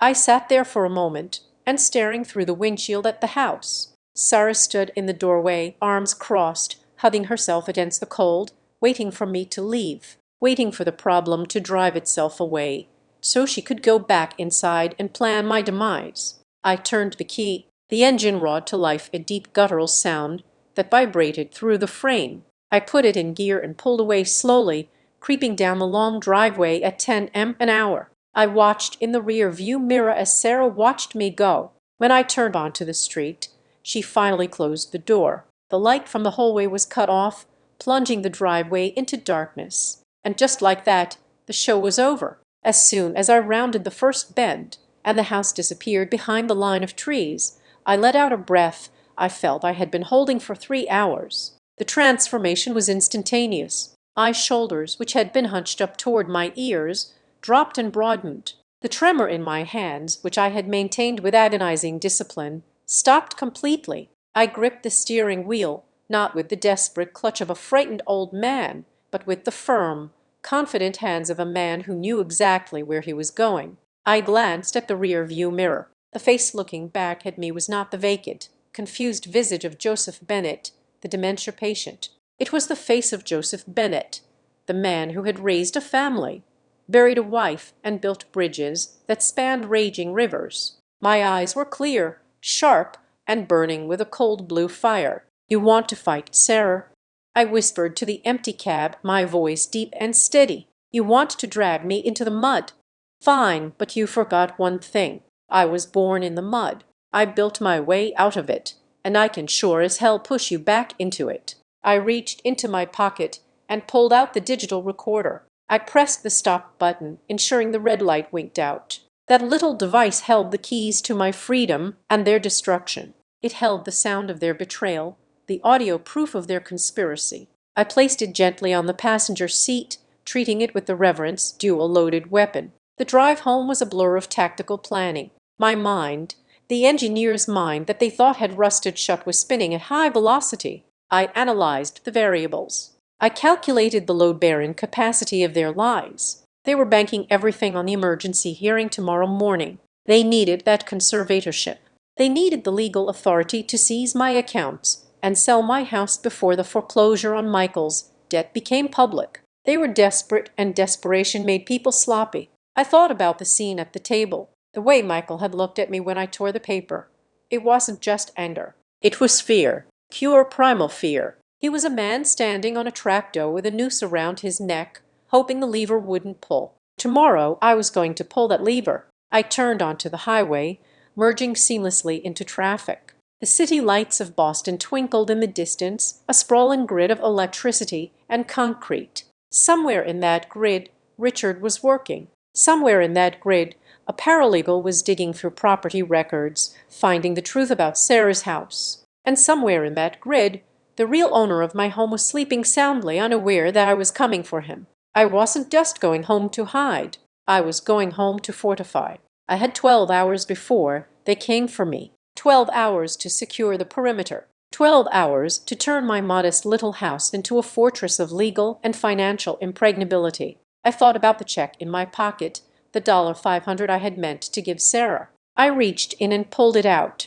I held it up in the dim light of the dashboard. It seemed so small now, so pathetic. It was a symbol of my naivety, a symbol of the love I had poured into a black hole. I rolled down the window. The wind roared into the cabin loud and cold. I ripped the check in half, then in half again and again, until it was nothing but confetti. I held my hand out the window and opened my fingers. The pieces of paper were whipped away instantly, swallowed by the night and the slipstream. "Goodbye, Sarah," I said. "Happy birthday." I rolled the window up and pressed down on the accelerator. The truck surged forward. The old man was gone. The victim was gone. The only thing left was the architect of their ruin, and I had a lot of work to do before sunrise. I pulled my truck into the driveway of my small Cape Cod house at exactly 11:15 at night. The street was quiet, the kind of silence that usually brought me peace. But tonight felt heavy with anticipation. I killed the engine and sat there for a moment, gripping the steering wheel. To the neighbors, I was just old Joe Bennet, coming home late from a family dinner. They saw a man who mowed his own lawn and fixed his own gutters. They had no idea that inside this rusted Ford sat the CEO of Bennet Structural Solutions, a holding company that existed only on paper but carried the weight of a sledgehammer. I got out and walked to the front door. My movements were efficient, stripped of the theatrical frailty I had worn all evening, like a heavy coat. I unlocked the deadbolt, stepped inside, and immediately punched the code into the security panel hidden behind a landscape painting in the foyer. The system chirped to confirmation. The perimeter was secure. I didn't turn on the main lights. I didn't need to. I knew every inch of this house. I walked straight to my study, a room I kept locked at all times. Inside, it didn't look like a retiree's den. It looked like a command center. I sat down in my leather chair, the one piece of luxury I allowed myself, and placed the digital recorder on the desk. Next to it, I placed my phone. I dialed Richard. He picked up on the first ring, his voice tight with anxiety. "Joseph, thank God. Are you home? Are you alone?" "I am home, Richard," I said, my voice dropping an octave, returning to its natural commanding timbre. "I am secure, and I am done playing games. Did you get out without signing?" "I didn't sign a thing," I replied, a grim smile touching my lips. "Unless you count destroying the document with a fountain pen as signing. They think I am losing my motor functions. They think I am a liability. By tomorrow morning, they will be filing for emergency guardianship." "We have to move fast, Joseph," Richard said, the rustle of papers audible in the background. "If they get a judge to sign that order before we file our motions, they can freeze your personal accounts. They can lock you out of your own life." "Let them try," I said, "but we are going to make sure there is nothing for them to find. Richard, it is time to activate the contingency plan. Do you have the file for the Catherine Trust?" There was a pause. I could hear Richard's breathing hitch. "The Catherine Trust? We haven't touched that since '98. Joseph, are you sure that structure was designed to be a ghost? If we activate it, we expose the magnitude of the assets." "Expose it," I commanded. I leaned back, looking at the framed patent on the wall above my desk. U.S. Patent 540, 2889, a multidirectional seismic dampener for suspension bridges. It was a small, unglamorous piece of engineering, a metal joint that allowed massive structures to sway in an earthquake without snapping. I had invented it 40 years ago. It was currently installed in over 300 bridges across Japan, California, and Chile. Every time a government built a bridge in a seismic zone, they paid a licensing fee to a blind trust in Delaware, a trust that flowed into a shell company in Nevada, which flowed into the Catherine Trust. My family thought I lived on a pension from the city water department. They didn't know that the pension was just a small checking account I used for groceries. They didn't know that the man they were trying to put in a nursing home was sitting on a portfolio of intellectual property and real estate holdings that generated more interest in a month than Michael made in a decade. "Richard, listen to me," I said, my voice hardening. "I want you to execute 3 orders tonight. Write them down." "I am ready, Joseph." "First," I said, "move all liquid assets from my personal checking and savings, the ones Sarah knows about, into the holding company. Leave exactly $100 in the account. When they try to access it tomorrow with their emergency order, I want them to find dust." "Done," Richard said. "I can do the transfer digitally in 5 minutes." "Second," I continued, "I want a forensic title search on Sarah and Michael's house in Wellesley, the one at 124 Crestwood Drive." "Fine," Richard asked. "We know they live there. We know they live there." I corrected him. "We don't know if they own it. Michael has been forging deeds. I saw evidence tonight that he sold my house out from under me to a shark lender. If he is desperate enough to do that, I don't believe for a second that he actually owns that mansion he struts around in. I want to know who holds the paper. I have a suspicion, Richard, a gut feeling. I will have my title specialist pull the registry records the second the office opens." Richard promised. "No," I said, "do it now. Use the online portal. Pay the expedited fee. I want that information on my desk before I drink my coffee tomorrow morning." "Understood. And the third thing, this is the big one, Richard. This is the kill shot." I took a deep breath. I picked up the photo I had taken of Michael's computer screen. The email from a major capital. The threat of foreclosure on my home. Michael owes $1.2 million to a hard money lender called Omega Capital. They are threatening to seize my home because he forged a deed, transferring it to himself and used it as collateral. Jesus, Richard breathed. "Joseph, we can have him arrested for that alone." "Arresting him is too easy," I said coldly. "Prison gives him 3 meals a day and a bed. I want him to feel what it is like to be helpless. I don't want to report him to the police yet." "Then what do you want to do?" "I want to buy the debt," I said. Silence stretched across the line. "Excuse me?" Richard asked, his voice stunned. "Contact Omega Capital," I said. "They are sharks. They don't care who pays them. They just want their money. Call them tonight. Tell them you represent an interested party who wants to purchase the distressed note on the Miller debt. Offer them full face value cash immediate wire transfer. Joseph, that is over $1 million, Richard warned. You are going to pay his debt. I am not paying his debt. I snapped. I am buying the right to collect it. I want to be the one holding the leash. When I own that note, I become his creditor. I become the bank. And unlike Omega Capital, I am not interested in a payment plan. I am interested in immediate foreclosure. I heard the click of Richard's keyboard. He was already typing. You want to hold the mortgage on your son-in-law. I clarified.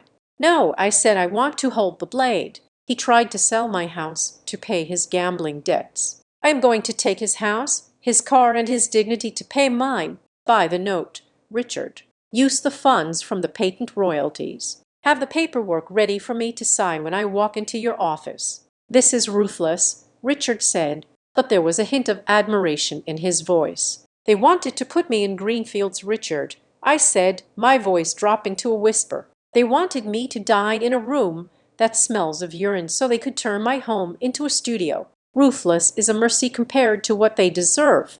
I will get it done, Joseph. Richard said, stay inside. Lock your doors. If they come before morning, I said, glancing at the security monitor that showed 4 different angles of my property. They will find out that this old engineer still knows how to build a fortress. I hung up the phone. I sat in the silence of my study, surrounded by the physical proof of my life's work. Blueprints, awards, patents. They thought I was a relic. They thought I was debris to be swept away. I opened the drawer of my desk and pulled out a fresh file folder. I labeled it the eviction. I went to the kitchen and poured myself a glass of water. My hands were steady. My mind was clear. I checked the locks one last time. Then I went to my bedroom, stripped off the cheap suit I wore to play the part of the poor pensioner, and hung it up. I wouldn't need it anymore. Tomorrow I would wear my best suit. The Italian wool one Catherine had bought me for our 30th anniversary. Tomorrow, Joseph, the retiree, was dead. Joseph, the chairman, was taking over. I lay down in bed, but I didn't sleep.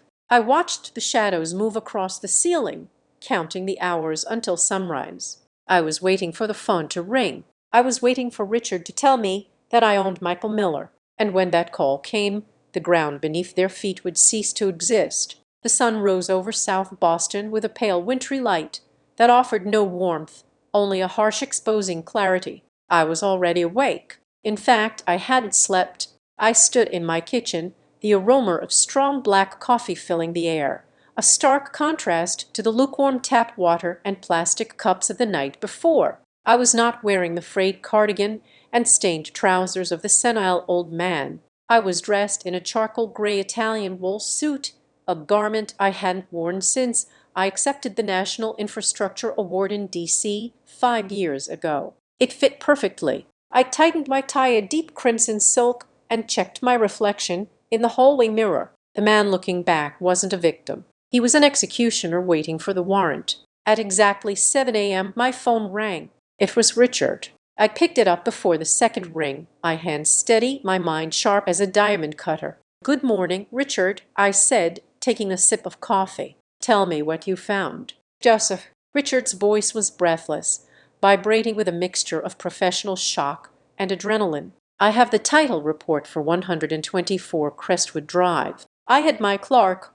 pull the physical deed from the registry archives just to be sure, because I couldn't believe what I was seeing on the screen. And I asked, though a deep dormant memory was already beginning to stir in the back of my mind. The property isn't in Michael's name, Richard said. It never was, and it's not in Sarah's name either. The deed lists the owner as a corporate entity, Catalyst Holdings, LLC. I closed my eyes and let out a long, slow breath. Catalyst Holdings. I hadn't heard that name in 15 years. It was a shell company I had formed in Nevada back in the late 90s, specifically to hold assets that I wanted to keep separate from my main engineering liabilities. Who is the signatory for Catalyst Holdings, Richard? I asked, knowing the answer, but needing to hear it said aloud to make it real. You are, Richard replied, his voice tinged with awe. It's you, Joseph. "You've owned the house. You have owned it since 2008." The memory flooded back with crystal clarity. 15 years ago, Sarah had come to me pregnant with mere crying in my kitchen. Michael had blown their savings on a failed restaurant venture. They were facing eviction from their apartment. They needed a home, a stable place to raise my granddaughter. I couldn't just give them cash. I knew Michael would burn through it. So I bought the house in Wellesley. I bought it through the LLC to protect it from Michael's creditors. I told them I had arranged a rental for them through a wealthy client of mine who needed houses sitters. I had drafted a lease agreement, a tenant will. The rent was set at $1 per year. I remember now, I said, my voice cold. I set it up so they would have a roof over their heads. I wanted them to have dignity. I wanted them to feel like it was their home. So I never reminded them. I never checked up on it. I just let them lie there. They forgot. Richard said, "Joseph, they have lived there so long playing the part of the wealthy suburbanites that they actually forgot they don't own the bricks they are standing on. They genuinely believe it is their asset. They forgot because I allowed them to forget. I corrected him. I enabled their delusion. I let them play house in my mansion while I lived in a shack, all to protect their fragile egos." The irony was so thick it was almost suffocating. Last night in that dining room, Michael had boasted about his real estate ventures while sitting at a table that sat on my floorboards. Sarah had threatened to throw me out of my modest home completely unaware that she was a guest in hers. They were trying to evict the landlord. "What is the status of the lease?" I asked. "It is a standard tenant will," Richard explained, the lawyer in him taking over. "Because the rent is nominal $1 a year, and there is no fixed term, the law views them essentially as guests. You don't need a complex reason to evict them. You just need to terminate the tenant. Draft it," I commanded. "Draft the notice to quit. I want them out. Not in 6 months. Not in 90 days. I want the 30-day notice served today. Cite breach of contract. Cite conduct detrimental to the property owner." "Conduct detrimental?" Richard asked. "That is a bit vague. Attempted kidnapping and fraud against the landlord seems pretty detrimental to me." I snapped. "Just draft it. I want that paper in my hand when they walk into your office." "Understood," Richard said.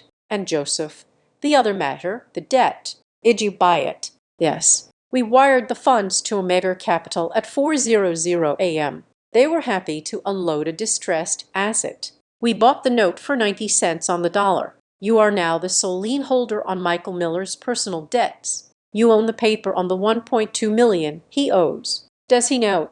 "Not yet. Omega Capital agreed to keep the transfer quiet until we notify the debtor. As far as Michael knows, the sharks are still circling. He doesn't know the shark has been replaced by a leviathan." I walked over to the window and looked out at my driveway. The morning was gray and still. "So let me get this straight, Richard. I own the roof over their heads, and I own the debt that is threatening to crush them." "That is correct. You hold all the cards, Joseph. Every single one."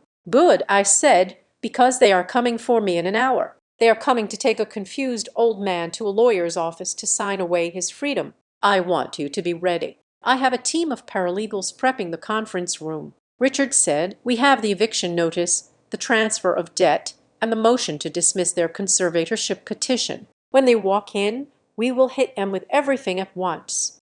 "No," I said, "not yet. If we hit them now, they might run. They might try to destroy evidence or hide assets I don't know about. I need to get them into that room. I need them to sit down believing they have won. I want to see the look on Michael's face when he realizes the pen he handed me isn't for signing my surrender, but for signing his execution." "What are you going to do?" "I am going to wait for them." I said, "I am going to let them pick me up. I am going to let them drive me to your office. I will play the part one last time. I want them to feel the victory. I want them to taste it because it will make the ash taste that much more bitter when I shove it down their throats." "Joseph, that is risky. If they sense anything, they won't." I said, "They are blinded by greed. They see what they want to see. They see a payday. They don't see the trap." "All right." Richard sighed. "I will see you at 9. The documents will be ready." I hung up the phone. I went back to my bedroom and looked at the suit I was wearing. It was too nice. It was too sharp. It projected power and competence. If Sarah saw me like this, she would know instantly that the game was up. With a heavy sigh, I took off the Italian jacket. I unknotted the silk tie and draped it over the chair. I went to the closet and pulled out a beige cardigan that had a small coffee stain on the cuff. I put on a pair of slacks that were slightly too short. I mused my hair, destroying the neat part I had combed in earlier. I looked in the mirror. The CEO vanished. The confused pensioner returned. But this time, behind the eyes, there was a glint of steel that hadn't been there yesterday. Yesterday, I was reacting. Today, I was hunting. I went to the living room and sat in my armchair facing the door. I placed my hands on my knees and waited. I reviewed the plan in my head: the house, the debt, the trust, the recordings. It was a perfect storm, and I was the eye. At exactly 8:00 a.m. a car pulled into the driveway. I watched through the sheer curtains as Michael's Range Rover idled at the curb. He didn't even turn off the engine. He just honked the horn once, long and impatient. That honk told me everything. He wasn't here to pick up a father. He was here to pick up a package. A package he intended to deliver to the disposal facility as soon as he had extracted its value. I stood up, adopting the stoop, the shuffle. I opened the front door and stepped out onto the porch. Sarah was in the passenger seat wearing sunglasses, looking down at her phone. She didn't look up as I locked my door. I walked to the car. I climbed into the back seat. The leather was cold. "Good morning," I mumbled. "Morning," Michael said, looking at me in the rearview mirror. His eyes were bloodshot. He looked like a man who hadn't slept, a man who was betting everything on a single hand of cards. "You got your ID? You got your glasses?" "I think so." I patted my pockets. "Where are we going again?" "To see a friend, Dad." Sarah said, her voice devoid of emotion. "Just a friend who is going to help us with some paperwork. Don't worry about it." "Okay," I said, looking out the window as we pulled away from the house I owned, driving toward the office where I would end their world. I like visiting friends. The trap was set. The bait was taken. Now all I had to do was wait for the snap. The morning light filtered through the dusty blinds of my living room, illuminating the dust motes dancing in the air. I sat in my leather recliner, a book open on my lap, though I hadn't read a single word in the last hour. I was watching the street, monitoring the feed from the wireless camera I had installed inside the birdhouse on the front lawn. My phone sat silently on the side table, a loaded weapon waiting for the trigger pull. I knew they wouldn't wait long. The failed attempt to get my signature the night before had surely sent them into a panic. They were desperate, and desperate people do not wait for appointments. They kicked down doors. At 10:30 in the morning, a convoy pulled up to the curb. It wasn't the subtle approach I expected. It was a spectacle. First came Sarah's Mercedes, braking hard, then a white sedan with the seal of the City of Boston Department of Family Services on the door, and finally, a police cruiser. Its lights off, but its presence unmistakable. I watched the screen. Sarah got out of her car. She wasn't wearing her usual designer business attire. She was wearing yoga pants and an oversized sweatshirt, looking disheveled and frantic, the perfect picture of a daughter at her wit's end. She spoke rapidly to the uniformed officer and a woman in a gray suit carrying a clipboard. She pointed at my house, wiping imaginary tears from her eyes. "Here we go," I whispered to the empty room. I didn't move. I didn't run to the door. I stayed in my chair, letting my head loll slightly to the side, adopting the posture of the confused geriatric. I heard the key turn in the lock. Sarah still had a key. I hadn't changed the locks yet because I needed her to feel she still had access. I needed her to walk into the trap willingly. The door swung open and Sarah rushed in breathless. Dad, are you okay?"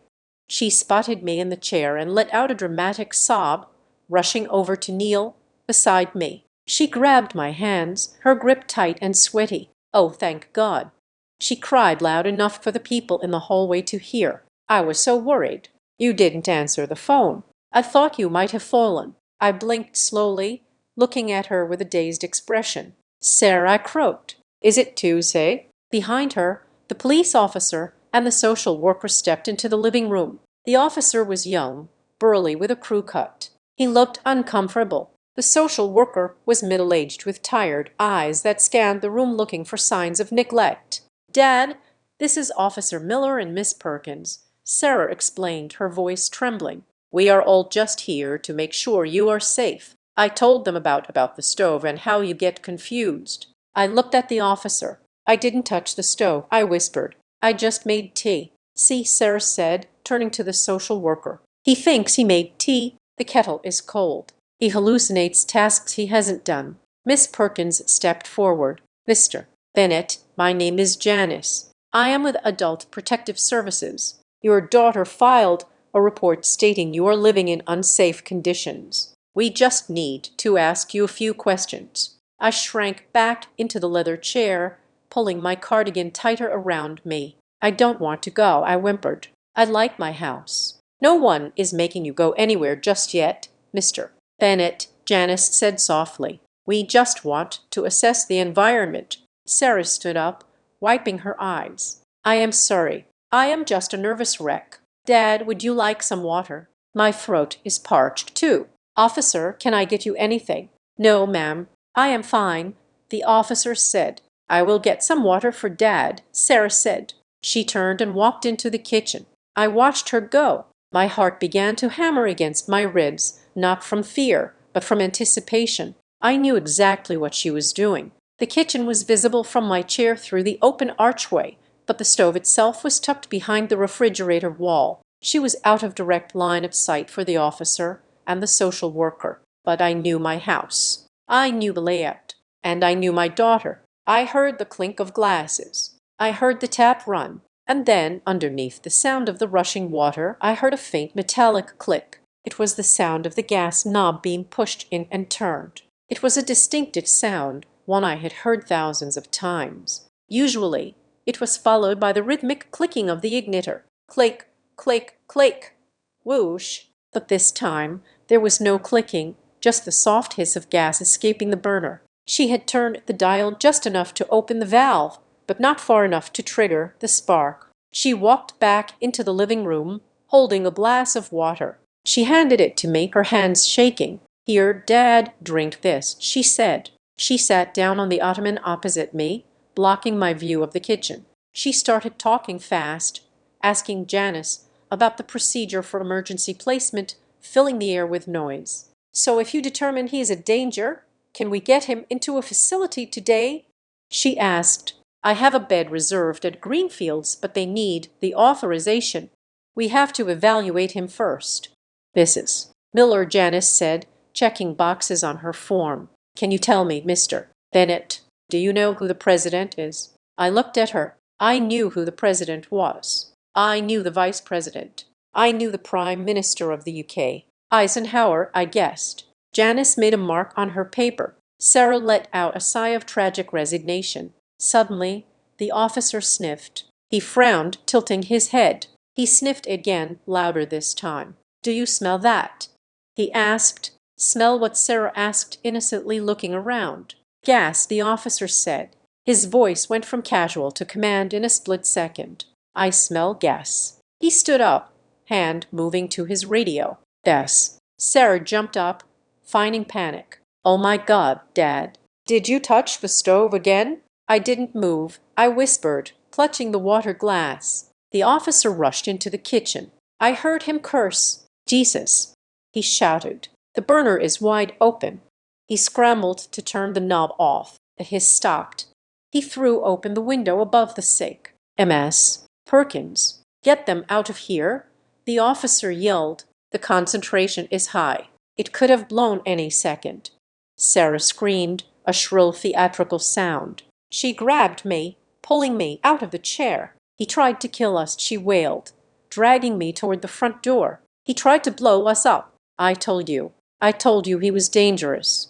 I stumbled, letting her pull me, my legs heavy. We spilled out onto the front lawn. The cold air hit us. Sarah collapsed onto the grass, sobbing hysterically, clinging to the officer's leg as he came out of the house. "He left it on," she cried. "He went into the kitchen before you got here. He said he was making tea. He almost killed us all." The officer looked at me. His face was hard. The sympathy was gone, replaced by the adrenaline of a first responder who had just walked into a bomb. "Sir," he said, walking toward me, "did you turn that stove on?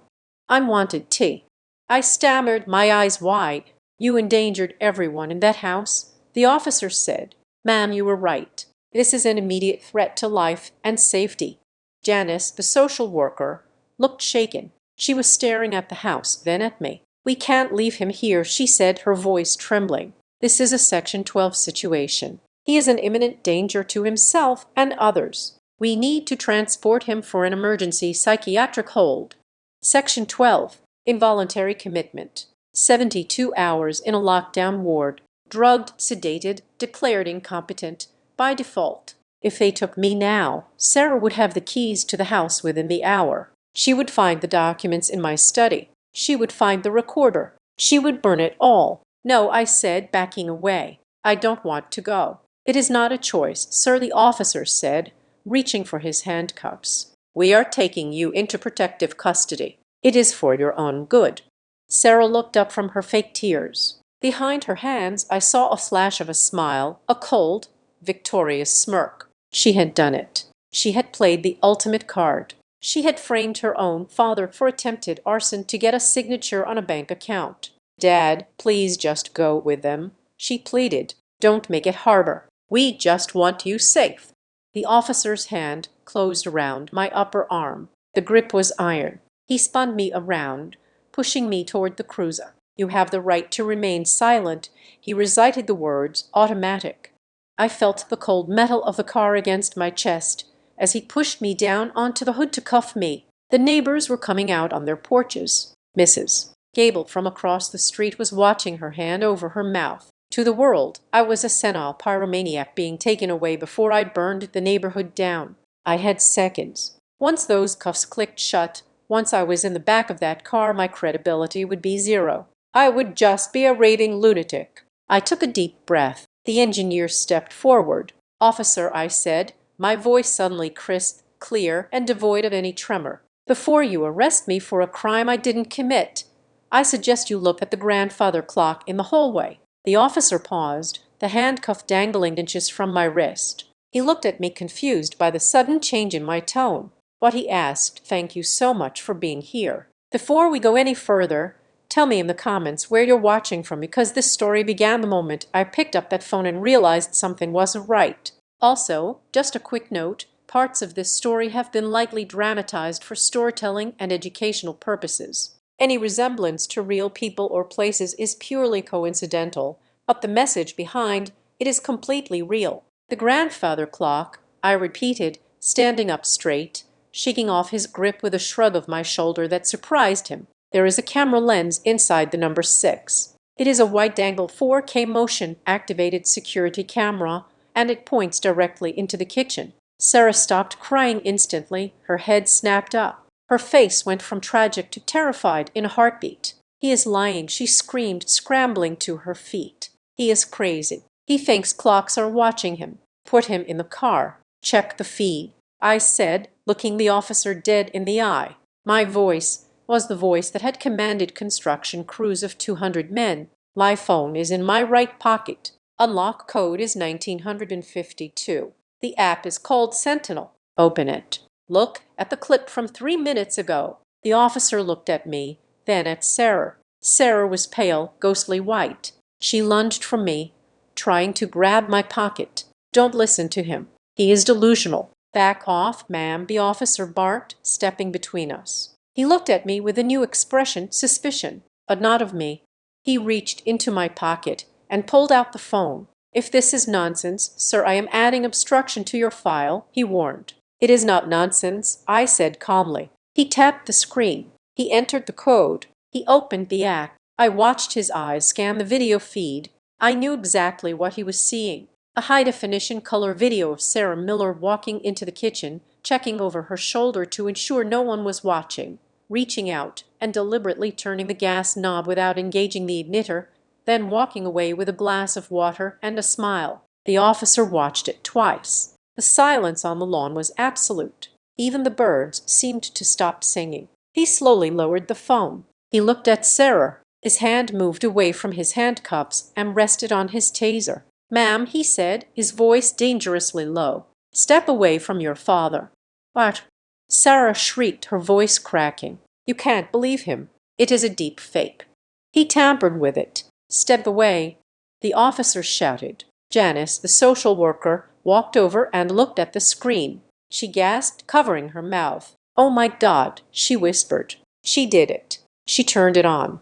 The officer turned to me. "Sir, are you pressing charges?"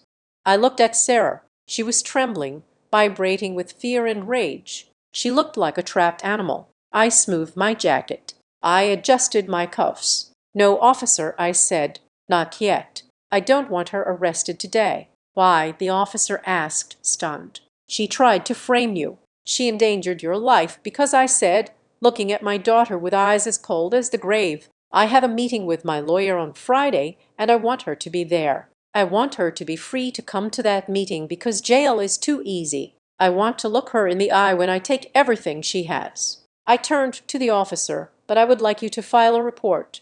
Attempted entrapment, fraud, and elder abuse. Keep the video as evidence." The officer nodded slowly. "Yes, sir. We can do that." Sarah stood there frozen. The plan had not just failed. It had exploded in her face. And she knew, as she looked into my eyes, that the old man she thought she was burying was actually the one holding the shovel. The silence that followed the playing of the video was heavier than the humid air before a storm. The officer held my phone as if it were a grenade that had just had the pin pulled. He didn't hand it back immediately. Instead, he looked at Sarah, and the transformation in his demeanor was terrifying. Minutes ago, he had been her protector, a knight in blue armor, ready to save a damsel from a senile father. Now he looked at her with the cold, hard glare reserved for criminals who waste police time and endanger lives. MS. Perkins, the social worker, stepped closer, peering over the officer's shoulder to watch the footage again. I saw her face pale. She brought a hand to her chest, a gesture of genuine shock. She saw the calculation in Sarah's movements. She saw the check over the shoulder. She saw the deliberate twist of the wrist. It wasn't the action of a concerned daughter getting water. It was the action of a Sabaton laying a trap. "You used us," the officer said. His voice was quiet, barely a whisper, but it carried across the lawn like a crack of thunder. "You called 911. You filed a false report. You dragged a social worker out here. You tried to weaponize the state against your own father." Sarah took a step back. Her heels sank into the soft grass, making her stumble. The mask of the grieving, worried daughter had completely disintegrated, leaving behind something raw and ugly. Panic. "It's not what it looks like," she stammered, her eyes darting between the officer, the social worker, and me. "He must have edited it. He's an engineer. He knows about computers. He made it look like that, ma'am." "Stop," the officer snapped. "Just stop. That is a time-stamped cloud-based security feed. You can't fake that in 3 minutes." Standing on a front lawn, he took a step toward her, his hand resting instinctively on his belt. "You endangered this entire neighborhood. If that gas had ignited, do you have any idea the level of negligence we are talking about?" Sarah looked at the handcuffs hanging from his belt. The same handcuffs she had begged him to put on me just moments ago. The realization hit her like a physical blow. The narrative had flipped. She wasn't the hero of this story anymore. She was the villain, and the walls were closing in. I watched her unravel. I remembered teaching her to ride a bike on this very lawn. I remembered holding the back of the seat, promising I wouldn't let go. Now I was watching her drown, and I kept my hands in my pockets. "I am not pressing charges today," I repeated, my voice cutting through her panic. "I want her at the lawyer's office on Friday. But, officer, I want her off my property now." The officer nodded, turning his full attention to Sarah. "You heard him. You are trespassing. Get in your car and leave. If you come back here, if you call him, if you drive past this house, I will arrest you for harassment and reckless endangerment. Do you understand?" Sarah looked at me one last time. There were no tears now, just a look of pure, unadulterated hatred. She realized she had underestimated me. She realized the old man she thought was senile had just outmaneuvered her entire generation. "You think you won?" She hissed, her voice low and venomous. "You're all alone, Dad. You have no one. I looked at her standing tall in my suit, the master of my domain. I would rather be alone than with a snake, I said. She turned and ran. She didn't walk. She ran to her Mercedes, fumbling with her keys, dropping them once in the grass before snatching them up. She threw herself into the driver's seat and slammed the door. The engine roared, and she reversed out of the driveway with a screech of tires that left black marks on the asphalt. We watched her speed away, a fleeing criminal in a luxury car. When she was gone, the tension on the lawn dissipated, replaced by an awkward, heavy shame. The officer turned to me. He held out my phone. "Mr. Bennett, I don't know what to say," he said, removing his cap and running a hand through his hair. I almost took you in. "I am so sorry. You were doing your job, son," I said, taking the phone. "She is very convincing. She has been practicing that performance for a long time." Miss Perkins was wiping her eyes. "I am so sorry, Mr. Bennett. In 20 years of social work, I have never seen a child try to frame a parent like that. It is monstrous." "It is greed," I said simply. "Greed makes monsters of us all if we let it." I looked at the officer. "I need to formalize this. I cannot have her coming back tonight to try again. She is desperate, and desperate people escalate. I want to file for an emergency restraining order. Immediate effect." The officer nodded vigorously. "Absolutely. Given the video evidence and the attempted arson, I can call the judge on duty right now. We can get an emergency protective order issued within the hour. It will bar her from coming within 500 ft of you or this property. If she violates it, it is mandatory arrest. No questions asked." "Do it," I said, "and include her husband, Michael Miller. He is the architect of this. She is just the demolition crew." "I will put it all in the report," the officer promised. "I will upload the video evidence from your phone to our server right now if you allow it." "Please," I said. We stood on the porch while he made the call. I watched the neighborhood. Mrs. Gable was still watching from across the street. I gave her a small wave. She waved back, looking confused but relieved that I wasn't in the back of the cruiser. 20 minutes later, the paperwork was done. The officer handed me a slip of paper with a case number. "The order is active, Mr. Bennett. We will serve them at their residence within the hour. You are safe." "Thank you," I said. They walked to their cars. Miss Perkins stopped halfway down the path and turned back. "Mr. Bennett," she asked. "Yes, you are not Senau, are you?" she asked, a small smile touching her lips. I smiled back, the first genuine smile I had felt in days. "Miss Perkins, I built the bridge you probably drive over to get to work. I haven't lost a step. I just stopped walking for a while to let them think they could catch up." She laughed a sound of relief and got into her car. I watched them drive away. The street was quiet again. I was alone. The adrenaline that had sustained me through the confrontation began to ebb, leaving behind a deep, bone-weary exhaustion. But it was a good kind of tired. It was the tiredness of a man who has reinforced the walls and secured the gates. I walked back into my house and locked the door. I went to the kitchen. The window was still open, letting in the cold air to clear the gas smell. I closed it. I looked at the stove. The knob was in the off position. I went to my study and sat in the leather chair. I picked up the phone and dialed Richard. "It is done," I said when he answered. "She tried to frame me for arson. The police have the video. There is a restraining order out for both of them." "Good God, Joseph," Richard breathed. "They actually tried it. They tried it and they failed. Now, Richard, I need you to set the stage for Friday. I want them to come to your office. I want them to think I am there to negotiate a surrender. I want them to think the restraining order is just a bargaining chip. They will be terrified, Joseph. A restraining order means they can't get near you." "Exactly. That is why they will come to the meeting. It is their only channel left. Tell their lawyer I am willing to drop the order and discuss a settlement if they show up in person." "You are going to lure them in," Richard said. "I am not luring them," I said, looking at the file folder on my desk labeled "The Eviction." "I am inviting them to their own funeral. Make the call, Richard. Tell them I am ready to talk. Tell them I am tired and I just want this to end." It wasn't a lie. I was tired and I did want it to end, but the ending I had written was very different from the one they were expecting. I hung up the phone. I looked at the picture of Catherine on my desk. "We did good, Katie," I whispered. "We raised a wolf, but we didn't raise a fool." I closed the file. The trap was primed. The legal noose was tied.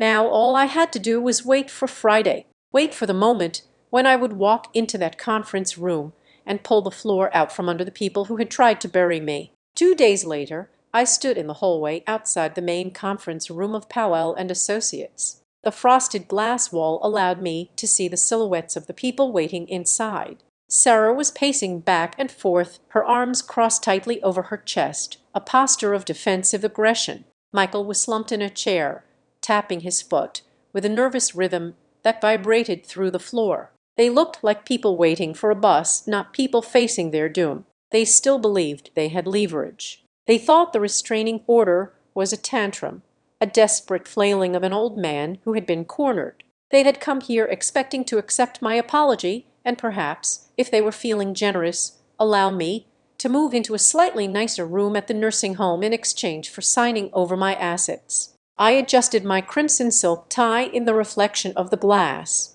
I smoothed the lapels of my charcoal Italian wool suit. I checked my watch. It was a Peck Fipe, another secret indulgence I had kept hidden in a safety deposit box for a decade. It was exactly 10:00. "Time to demolish the building," I whispered. I pushed the heavy glass door open and stepped into the room. The air conditioning was humming, but the silence that fell when I entered was colder. Sarah stopped pacing. Michael stopped tapping. They both looked up, their mouths opening to deliver whatever rehearsed scolding they had prepared. But the words died in their throats. They were looking for the shuffling cardigan-wearing confused pensioner they had bullied at dinner. They were looking for a victim. Instead, they found a CEO. I walked to the head of the long oval table, moving with the fluid, powerful stride of a man in his prime. I pulled out the leather chair and sat down, not with a groan, but with a deliberate, controlled grace. I placed a single manila folder on the table in front of me. I didn't look at them. I looked at Richard, who was sitting to my right, calm and professional as an undertaker. "Good morning, Richard," I said, my voice deep and resonant, filling the room without effort. "Shall we begin?" Michael stared at me, blinking rapidly as if his brain couldn't process the visual data. He looked at my suit. He looked at the watch on my wrist, which cost more than his car. He looked at my eyes, which held no fog, no confusion, only a terrifying clarity. "Joseph," Michael stammered, his voice weak. "But what is this? You look different." "I look like myself, Michael," I replied, cold and sharp. "The man you met the other night. That was a character. You didn't like the script, so I rewrote it." Sarah stepped forward, her face flushing with anger and confusion. "Dad, stop this acting. The police report the restraining order. It is ridiculous. We know you are sick. We are here to help you, but you have to drop this nonsense. We can't help you if you keep attacking us." I turned my head slowly to look at her. It wasn't a look of anger. It was a look of absolute indifference. "Sit down, Sarah," I commanded. The authority in my voice was absolute. It was the voice I used to order the evacuation of a collapsing tunnel. It wasn't a request. She sat.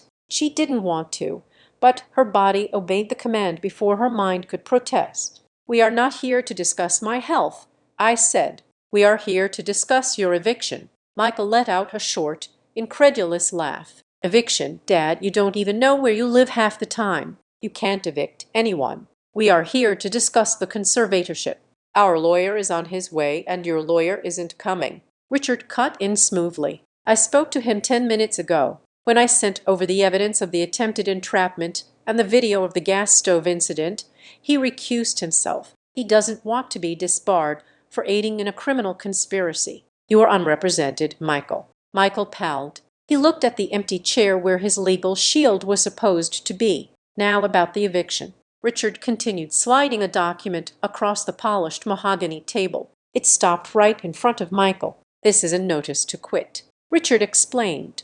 "It effectively terminates the tenant-will agreement for the property located at 124 Crestwood Drive." Michael looked at the paper but didn't touch it. "What are you talking about?" "That is my house." I own it. I have the deed. You have a forgery. Richard corrected him, a clumsy one at that. The actual deed, the one on file with the Registry of Deeds, lists the owner as Catalyst Holdings, L.C. So what? Michael snapped, trying to regain his footing. That is some investment firm. I pay them rent. Or I mean, I have an arrangement. Yes, you do have an arrangement, I said, leaning forward, interlacing my fingers. You have an arrangement with the sole managing member of Catalyst Holdings. Michael looked at me. He looked at Richard, then back at me. The realization hit him like a physical blow. His eyes widened until the whites showed all around.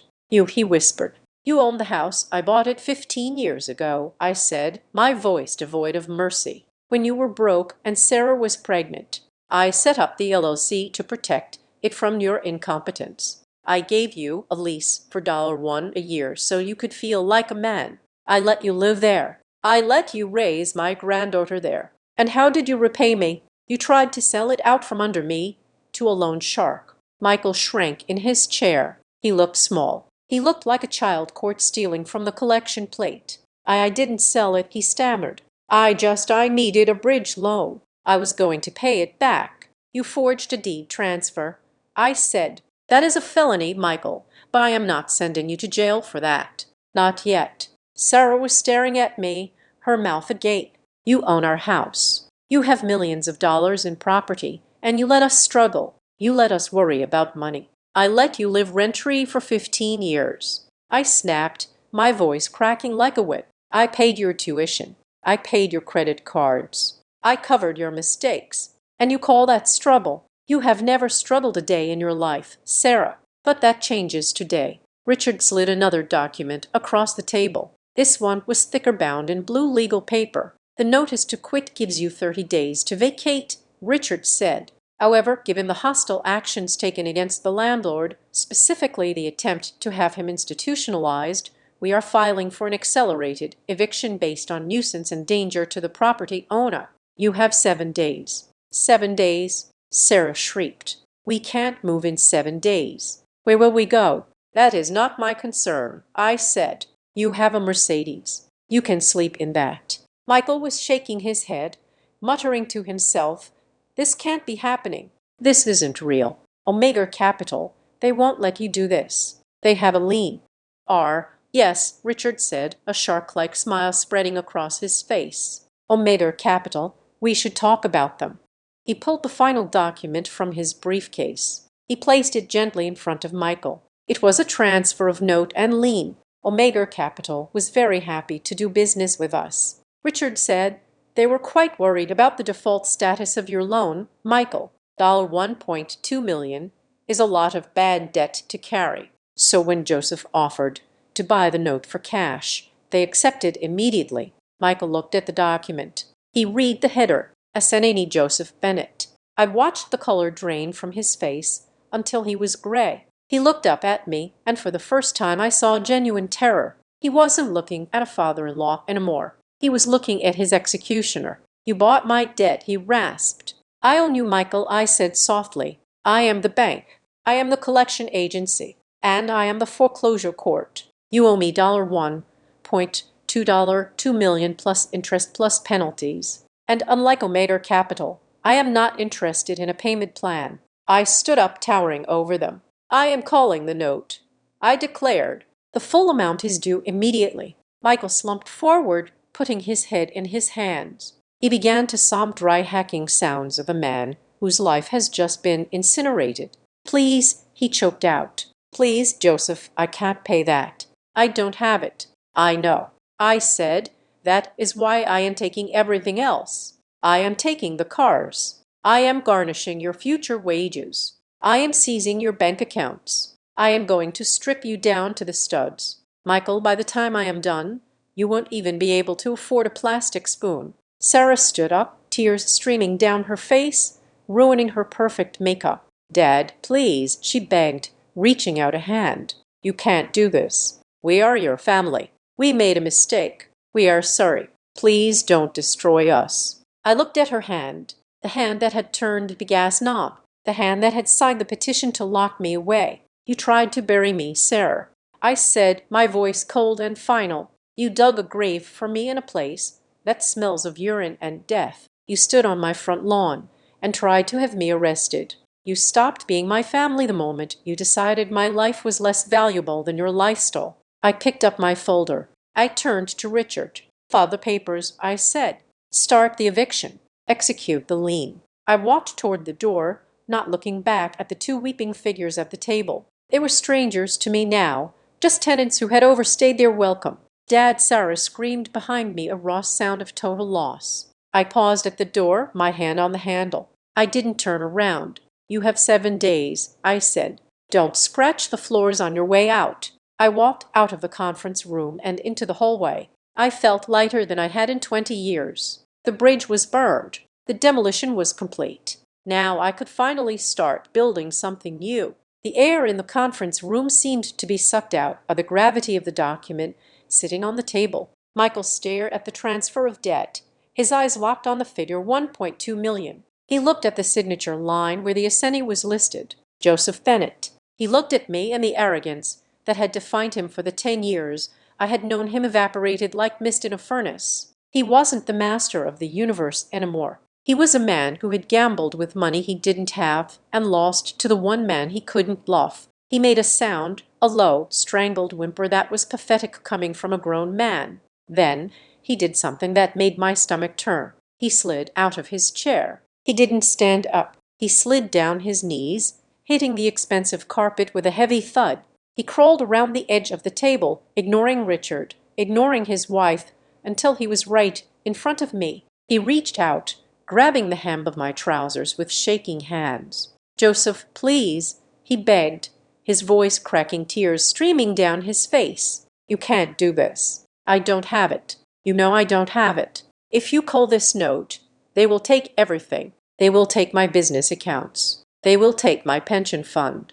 I looked down at him. I pulled my leg back, dislodging his grip. I didn't want him touching the Italian wall. "You don't have a business, Michael," I said, my voice flat and unyielding. "You have a shell company you used to launder loan proceeds into crypto wallets, and you don't have a pension fund. You liquidated that 3 years ago to pay off a bookie in Atlantic City. I know because I read your bank statements while you were eating steak and handing me a plastic spoon."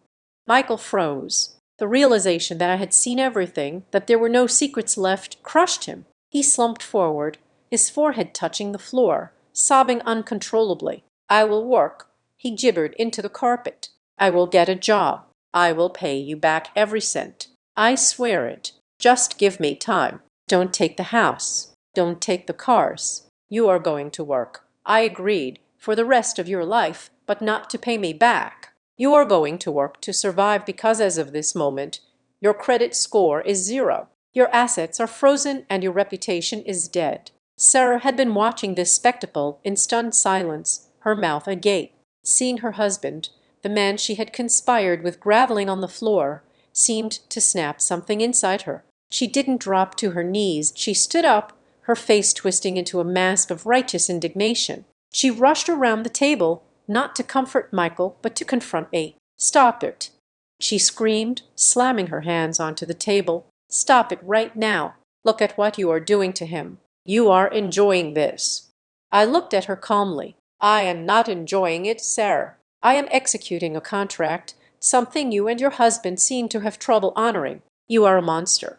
She shrieked, tears of rage spilling over. "We are your family. How can you be so cold? We are your flesh and blood. Doesn't spec mean anything to you? You are supposed to protect us." She was playing the last card in her deck, the blood card, the guilt card. It was the card she had used for 40 years to get what she wanted: the tuition, the down payments, the bailouts. She thought it was an ace-mo. She didn't realize I had removed it from the deck. I stood up slowly, leaning forward until my face was inches from hers. I let the silence stretch, letting the weight of her accusation hang in the air. "Flesh and blood," I repeated softly. "Yes," she cried, thinking she had found a crack in my armor. "I am your daughter. I am your blood. You can't destroy your own blood."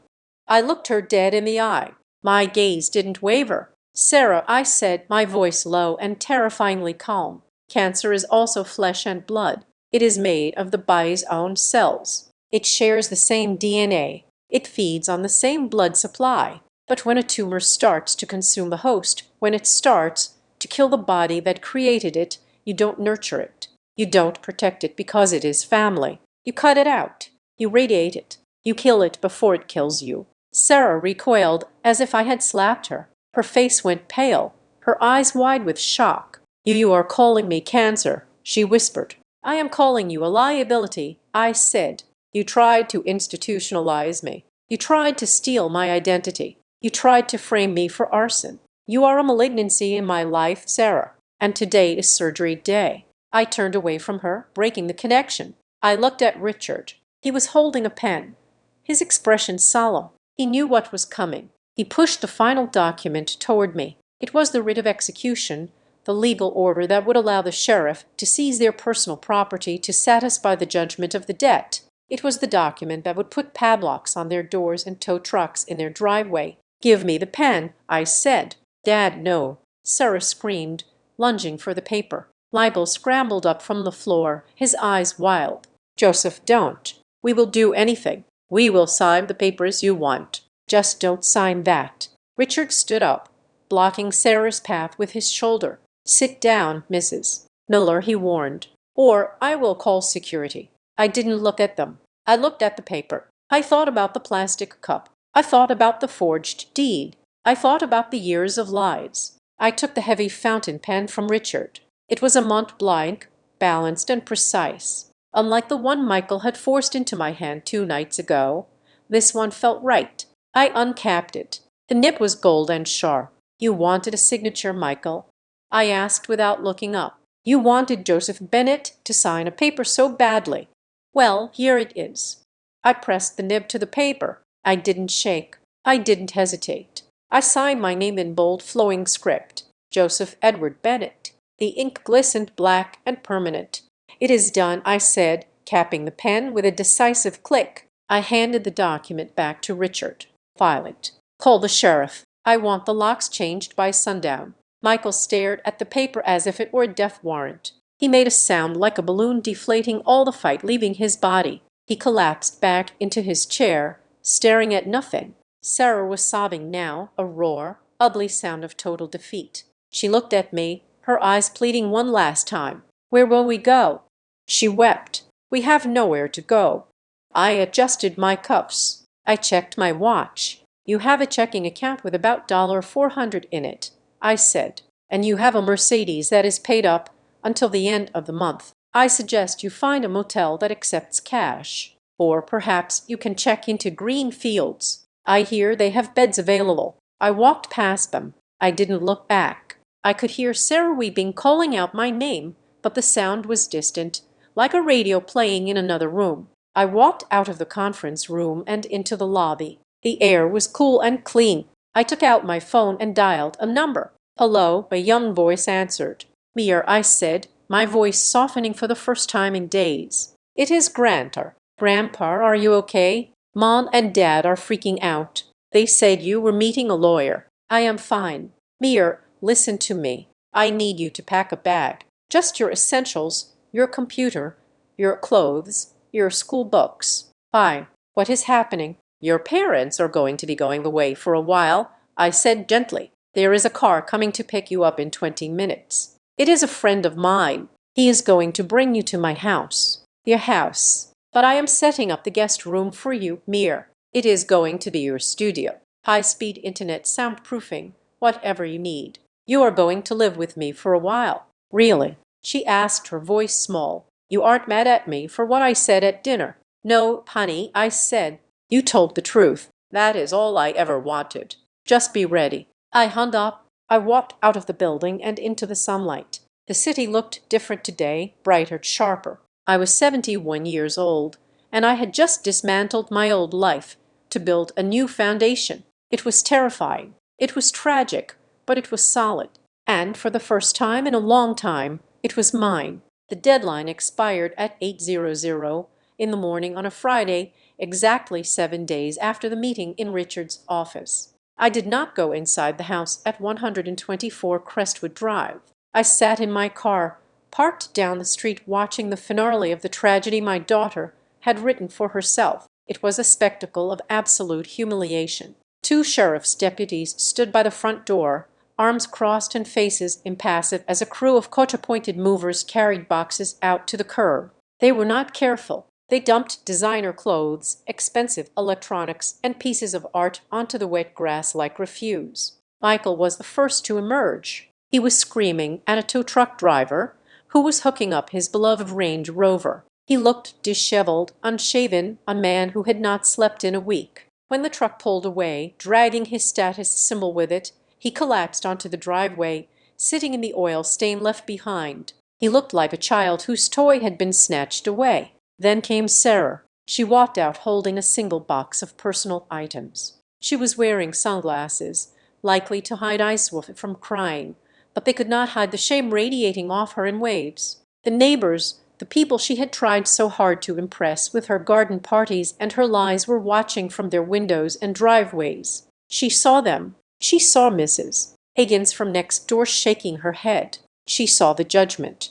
She lowered her head and walked quickly to the curb where a taxi was waiting. She didn't look back at the house. She didn't look for me. She got in and the car drove away, leaving her husband sitting on the asphalt amidst the wreckage of his life. I watched until Michael finally stood up, grabbed 2 suitcases, and began the long walk down the street toward the bus stop. The house stood empty, silent, and reclaimed. I signaled to the contractor I had waiting in his van. He would go in, change the locks, and board up the windows until I decided whether to sell it or burn it down. The demolition was finished. 3 months later, I sat on the balcony of my new apartment on the 25th floor of the Harbor View Towers. The wind off the Atlantic was brisk and salty, carrying the scent of the ocean and the city below. The view was magnificent. From here, the problems of the world looked small, like toy cars moving in a model city.